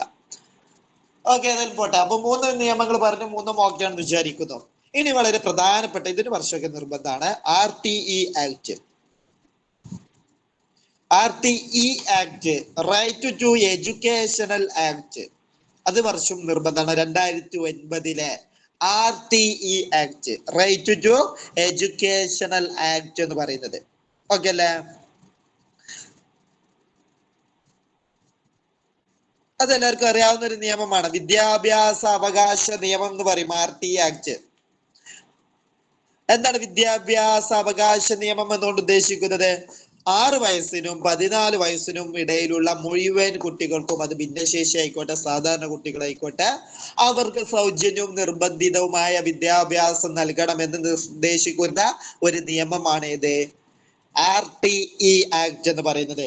RTE ആക്ടിലെ ഭിന്നശേഷിക്കാർക്ക് ഒരു പ്രത്യേകമായ ഒരു പരിഗണന കൂടി കൊടുത്തിട്ടുണ്ട്. RTE ആക്ട് പ്രകാരം നമുക്ക് സാധാരണ ആളുകൾക്ക് 6 വയസ്സ് മുതൽ 14 വയസ്സ് വരെയാണ് എന്ത് RTE ആക്ട് പ്രകാരം നൽകുന്നത്. എന്നാൽ ഭിന്നശേഷിക്കാർക്കുള്ള അവകാശം, അവർക്ക് പ്രായപരിധി എന്താണ്? 18 വയസ്സ് വരെയാണ്. 18 വയസ്സ് വരെ എന്തുണ്ട്? അവർക്ക് പ്രായപരിധി ഉയർത്തിയിട്ടുണ്ട്. അതായത് 18 വയസ്സ് വരെ സൗജന്യവും നിർബന്ധിതവുമായ വിദ്യാഭ്യാസം നൽകണമെന്നാണ് ആര് നിർദ്ദേശിക്കുന്നത്? RTE ആക്ട് നിർദ്ദേശിക്കുന്നത്. അപ്പൊ RTE ആക്ടിന്റെ വർഷം എന്ന് പറയുന്നത് ഏതാണ്? 2009 നമ്മുടെ പാർലമെന്റ് പാസ്സാക്കിയ നിയമമാണ് RTE ആക്ട്. പേര് തന്നെ ഉണ്ട്, റൈറ്റ് ടു എഡ്യൂക്കേഷണൽ ആക്ട്. എന്താണ്? 6നും 14 വയസ്സിനും ഇടയിലുള്ള കുട്ടികൾക്ക് നിർബന്ധിതവും സൗജന്യവും ഗുണനിലവാരവുമുള്ള വിദ്യാഭ്യാസം നൽകണം എന്നുള്ളതാണ്. ഗുണനിലവാരം കൂടി പറയുന്നുണ്ട്. ഗുണനിലവാരം കൂടി പറയുന്നത് കൊണ്ടാണ് നമുക്ക് കേട്ടറ്റ് പരീക്ഷയ്ക്ക് വന്നത്. കൃത്യമായിട്ട് കേട്ടറ്റ് പരീക്ഷ, അതായത് അധ്യാപകരുടെ ഗുണനിലവാരം ഉറപ്പാക്കണം എന്നുള്ളത് ഏത് നിയമം നിർദ്ദേശിക്കുന്നുണ്ട്? നമ്മുടെ വിദ്യാഭ്യാസ അവകാശ നിയമം നിർദ്ദേശിക്കുന്നുണ്ട്. ആ സാഹചര്യത്തിൽ അതിന്റെ ആ ഗുണനിലവാരം, കാരണം എന്താണ്, പലരും പലയിടത്തും പോയിട്ട് ടീച്ചിങ് കോഴ്സ് പഠിക്കുന്നു, നേരെ സ്കൂളിലേക്ക് വരുന്നു. അപ്പൊ കൃത്യമായ ഒരു നിലവാരം ഉണ്ടാവണം എന്നതിനെ അടിസ്ഥാനമാക്കിയിട്ട് ഈ നിയമം നിർദ്ദേശിച്ചതിന് ഫലമായിട്ടാണ് നമ്മുടെ കേട്ടറ്റ് പരീക്ഷയൊക്കെ വരുന്നത് കേട്ടോ. ഓക്കെ, അതൊന്നും ചോദിക്കൂല, പറഞ്ഞു എന്നേ ഉള്ളൂ. ഓക്കെ, അപ്പൊ തിരിച്ചു വരാം.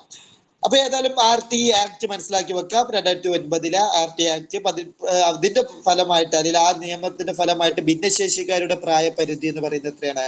18 വയസ്സ് വരെയാണ്. ക്ലിയർ? ഇനി ഇതിനിടയിൽ ചേർത്ത് പറയാണ്, ഇതുമായിട്ടൊരു ബന്ധമൊന്നുമില്ല, മറ്റൊരു നിയമം കൂടി ഉണ്ട്. PSC പരീക്ഷകൾക്കൊക്കെ വളരെ ഇമ്പോർട്ടന്റ് ആയിട്ടുള്ള ഒരു നിയമം കൂടി ഉണ്ട്. RTE എന്ന് പറയുന്ന പേര് പോലെ ഒരു സാമ്യം ഉണ്ടായത് കൊണ്ട് പറയണേ, RTI ആക്ട്. എന്താണ് RTI ആണെങ്കിൽ? അപ്പൊ മനസ്സിലാക്കി വെക്കുക, ഇവിടെ I ആണെങ്കിൽ അത് മറ്റൊരു നിയമമാണ്. റൈറ്റ് ടു ഇൻഫർമേഷൻ, വിവരാവകാശ നിയമം എന്ന് പറയും. വളരെ ഇമ്പോർട്ടന്റ് ആയിട്ടുള്ള, അതിൽ വളരെ ഒരു വിപ്ലവകരമായ ഒരു നിയമമാണ് ഇത് RTI ആക്ട്. അതിന്റെ ഫുള്ള് ഇൻഫർമേഷൻ, വിവരാവകാശ നിയമം എന്ന് പറയും. അതായത് നമുക്ക് അവകാശമുണ്ട്, അതായത് വിവരങ്ങൾ അറിയാനുള്ള അവകാശമുണ്ട്. ഇതിന്റെ വർഷം ഓർത്തു വെക്കുക, 2005. 2005 RTI ആക്ട് എന്ന് പറയുന്നത് എന്താണ്?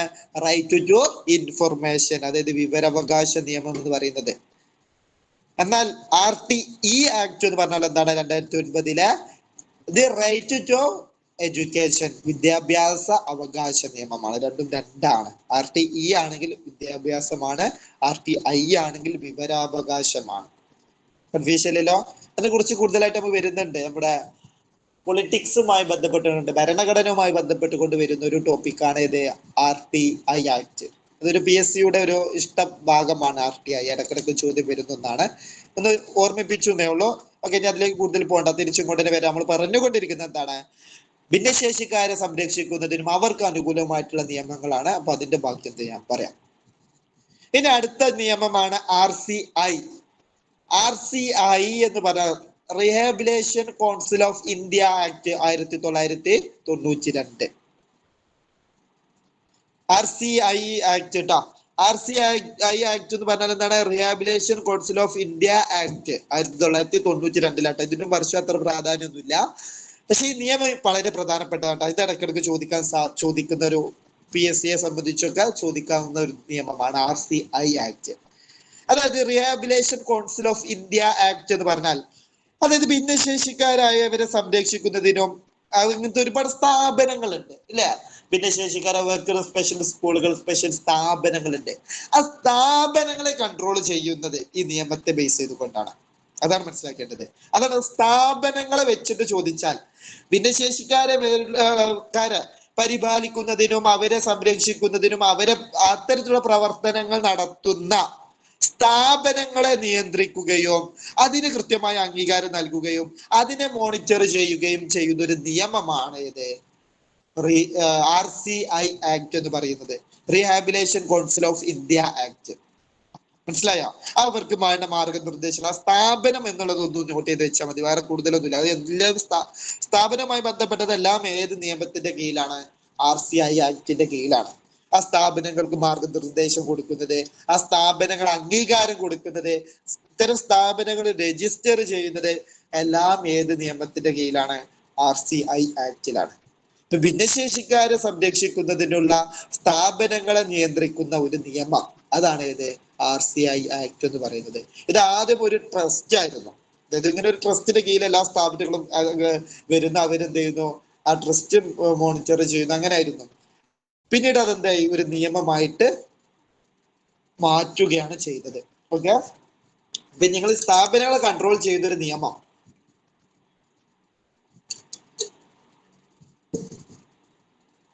ആ രീതിയിൽ എന്ത് ചെയ്താലും മതി, RCI ആക്ട് അറിഞ്ഞാൽ മതി. Rehabilitation council of India act. Clear അല്ല? ഇനി ലാസ്റ്റ് ഒരൊറ്റ നിയമം കൂടി ഉള്ളൂ, RPWD. അതും ഇതുവരെ പറഞ്ഞ നിയമമാണ് ഇത് RPWD act. The right of person with disabilities. വർഷം പ്രധാനപ്പെട്ടതാണ്, 2016 the right of person with disabilities act. അതായത് മുമ്പ് നടന്ന നിയമമുണ്ട് 95 PWD ആക്ട് ഉണ്ടല്ലോ, അതിൽ വരുത്തിയ ഭേദഗതിയാണ് ഇത് RPWD ആക്ട് 2016 അതിലെന്താ സംഭവിച്ചത്? PWD ആക്ട് പ്രകാരം 7 ഭിന്നശേഷിക്കാരാണെങ്കിൽ പിന്നീട് 14 കൂട്ടിച്ചേർത്ത് 21 വിഭാഗം ആളുകൾ എന്ത് ചെയ്തു? RPWD ആക്ട് പ്രകാരം ഭിന്നശേഷിയാക്കി മാറ്റി. പിന്നെ സംഭവിച്ച ഈ പോയിന്റ് ഒന്ന് ഓർത്തു വെക്കാം. ഇപ്പൊ നിലവിലുള്ള സംവരണം എന്ന് പറയുന്നത് ഭിന്നശേഷി സംവരണം, അതായത് സർക്കാർ മേഖലകളിൽ, പൊതുമേഖല, എയ്ഡഡ് മേഖലകളിൽ സർക്കാരിന്റെ നിയന്ത്രണമുള്ള എല്ലാ തൊഴിലിടങ്ങളിലും ഭിന്നശേഷിക്കാർക്ക് വേണ്ടിയിട്ട് 4% സംവരണം ഉണ്ടാക്കി. ഇതുവരെ 3ആയിരുന്നു. ഈ RPWD ആക്ട് പ്രകാരം 3% ഉണ്ടായിരുന്നു. പിന്നീട് അതെന്ത് ചെയ്തു? 4% ഉയർത്തി. ഇപ്പൊ നിലവിൽ എത്രയാണ്? 4% ഭിന്നശേഷിക്കാർക്കുള്ള സംവരണം എന്ന് പറയുന്നത്. ഓക്കെ, അപ്പൊ ആ ഒരു സംവരണം ഉയർത്തിയത് ഏത് നിയമത്തിന്റെ പ്രാബല്യത്തിൽ, അല്ലെങ്കിൽ ഏത് നിയമത്തിന്റെ അടിസ്ഥാനത്തിലാണ്? RPWD നിയമത്തിന്റെ അടിസ്ഥാനത്തിലാണ്. 2016 the rights of person with disabilities act പ്രകാരമാണ് എന്ത് ചെയ്യുന്നത്? ഭിന്നശേഷിക്കാർക്ക് 4% എന്ത് ചെയ്യുന്നത്? സംവരണമായിട്ട് ഉയർത്തിയത്. ഓക്കെ ആണോ? ഇതാണ് പ്രധാനപ്പെട്ട നിയമങ്ങൾ എന്ന് പറയുന്നത്. ഒന്നുമില്ല, നമ്മൾ പറഞ്ഞതിന്റെ കൂടെ ഒരു 3 കൂടി കൂട്ടിച്ചേർത്തിട്ടുള്ളൂ. ഏതൊക്കെയാണ്? ഒന്ന് മെന്റൽ ഹെൽത്ത് ആക്ട് എന്ന് പറയുന്നത്. മെന്റൽ ഹെൽത്ത് ആക്ട് എന്ന് പറയുന്നത് 1987 മെന്റൽ ഹെൽത്ത് ആക്ട്. അതിന്റെ പ്രത്യേകത എന്ന് പറയുന്നത് അതെന്താണ്? മാനസിക രോഗം ബാധിച്ചവരെ ചികിത്സക്കും സംരക്ഷണത്തിനും വേണ്ടിയിട്ടുള്ള നിയമമാണ്. അത്രേ ഉള്ളൂ. പിന്നെ 1995 പേഴ്സൺ വിത്ത് ഡിസേബിലിറ്റീസ് ആക്ട് സമഗ്രമായ ഒരു നിയമമാണ്. 7 വിഭാഗം ആളുകളെ ഭിന്നശേഷിക്കാരായിട്ട് അംഗീകരിച്ചു, 3% സംവരണവും നൽകി. പിന്നെ നാഷണൽ ട്രസ്റ്റ് ആക്ട് ആണ്. അവിടെ ഇതുള്ള ഓട്ടിസം, അതേപോലെ തന്നെ സെറിബ്രൽ പാൾസി, ബുദ്ധിമാന്ദ്യം, ബഹുവിധ വൈകല്യം, ഇവർക്ക് മാത്രമായിട്ടുള്ള ഇവരുടെ ക്ഷേമം ഉറപ്പാക്കുന്നതിനുള്ള ഒരു നിയമമാണ്. പിന്നെ പറഞ്ഞതാണ് നമ്മുടെ വളരെ പ്രധാനപ്പെട്ട ഒരു നിയമം RTE act, right to educational act 2009. അത് ഇയർ നിർബന്ധമാണ് കേട്ടോ. 6 നും 14 വയസ്സിനും ഇടയിലുള്ള മുഴുവൻ കുട്ടികൾക്കും സൗജന്യവും നിർബന്ധിതമായ വിദ്യാഭ്യാസം അവകാശമാക്കുന്ന നിയമമാണ് ഇത് RTE ആക്ട് എന്ന് പറയുന്നത്. ആ നിയമപ്രകാരം ഭിന്നശേഷിക്കാർക്ക് ഏതുവരെ പ്രായപരിധി, സൗജന്യ വിദ്യാഭ്യാസം നൽകാനുള്ള പ്രായപരിധി കൊടുത്തിട്ടുണ്ട്? 18 വയസ്സ് വരെ സൗജന്യമായ വിദ്യാഭ്യാസം നൽകണം. പിന്നെ RCI ആക്ട് ആണ്, rehabilitation council of India act. അത് ഇത്തരത്തിലുള്ള ഭിന്നശേഷിക്കാരെ സംരക്ഷിക്കുന്നതിനുള്ള സ്ഥാപനങ്ങളെ നിയന്ത്രിക്കുകയും അവരുടെ രജിസ്ട്രേഷൻ, അവരെ മോണിറ്ററിംഗും ചെയ്യുന്നതിനുള്ള ഒരു നിയമമാണ് ഇത് RCI ആക്ട് എന്ന് പറയുന്നത്. പിന്നെ RPWD ആക്ട് 2016. 2016 RPWD ആക്ട് പ്രകാരം ഭിന്നശേഷിക്കാർ എന്ന് പറയുന്നത് 21 വിഭാഗമാണ്. അവര് ഭിന്നശേഷിക്കാർ എന്ത് ചെയ്തു? ഭിന്നശേഷിക്കാർക്ക് 4% സംവരണമായിട്ട് എന്ത് ചെയ്തിട്ടുണ്ട്? ഉയർത്തിയിട്ടുണ്ട്. ഈ വർഷവും വളരെ പ്രധാനപ്പെട്ടതാണ്. ഇത്രയും നിയമങ്ങളാണ് ആരുമായി ബന്ധപ്പെട്ട് നമുക്ക് വേണ്ടത്? ഭിന്നശേഷിക്കാരായ ആളുകളുമായി ബന്ധപ്പെട്ടുകൊണ്ട് പഠിക്കേണ്ടത്. അപ്പൊ നമ്മൾ എന്തൊക്കെ പഠിച്ചത്? പ്രത്യേകം പരിഗണന അറിയിക്കുന്ന വിഭാഗത്തിലെ 2ാമത്തെ വിഭാഗമാണ് ഭിന്നശേഷിക്കാർ. ആരാണ് ഭിന്നശേഷിക്കാർ എന്ന് ചോദിച്ചാൽ 21 ആളുകളുണ്ട്. അതിൽ ഓരോന്നിലും പ്രധാനപ്പെട്ട പറഞ്ഞതൊക്കെ കൃത്യമായിട്ട് പഠിച്ചു വെക്കാം. അതിനൊക്കെ ചോദിക്കും. ചിലപ്പോൾ 2 മാർക്കിനൊക്കെ ഈ ഒരു ടോപ്പിക്ക് തന്നെ വരും.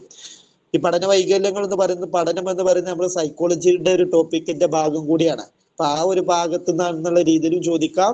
പിന്നെ ഈ ഒരു ടോപ്പിക്കിൽ നിന്ന് മറ്റൊരു ചോദ്യവും ചോദിക്കാം. ക്ലിയർ? പിന്നെ വരുന്നത് എന്താണ്? നമ്മൾ പഠിച്ചത് ഭിന്നശേഷിക്കാർക്കുള്ള നിയമങ്ങളാണ് പറഞ്ഞത്. ക്ലിയർ ആണോ? ഇതുവരെ പറഞ്ഞ കാര്യങ്ങൾ എല്ലാവർക്കും ഓക്കെ ആണോ? പറഞ്ഞ കാര്യങ്ങളിൽ ആർക്കെങ്കിലും സംശയമുണ്ടോ? സാറേ, ഈ പ്രതിഭാധനരായ കുട്ടികളാണോ CWSN, അതോ 3 വിഭാഗം CWSN പെടുമോ? 3 വിഭാഗം CWSN ആണ്. അതായത് CWSN എന്ന് പറഞ്ഞാൽ എന്താ അറിയോ? ഇതിന്റെ ഇംഗ്ലീഷ് ടേം ആണ്. 3 വിഭാഗം പറഞ്ഞില്ലേ, ഇതിന്റെ ഇംഗ്ലീഷ് ടേം ആണ്. അതായത് പ്രത്യേക പരിഗണന അറിയിക്കുന്ന വിഭാഗം എന്ന് പറഞ്ഞാൽ 3, അതിന്റെ ഇംഗ്ലീഷ് ടേം ആണ് CWSN. അതായത് CWSN എന്ന് പറയുന്ന ടേം നമ്മൾ ഭിന്നശേഷിക്കാർക്ക് വേണ്ടിയല്ല ഉപയോഗിക്കേണ്ടത്. ഈ 3 ആളുകൾക്കും വേണ്ടിയിട്ടാണ് CWSN ഉപയോഗിക്കുന്നത്.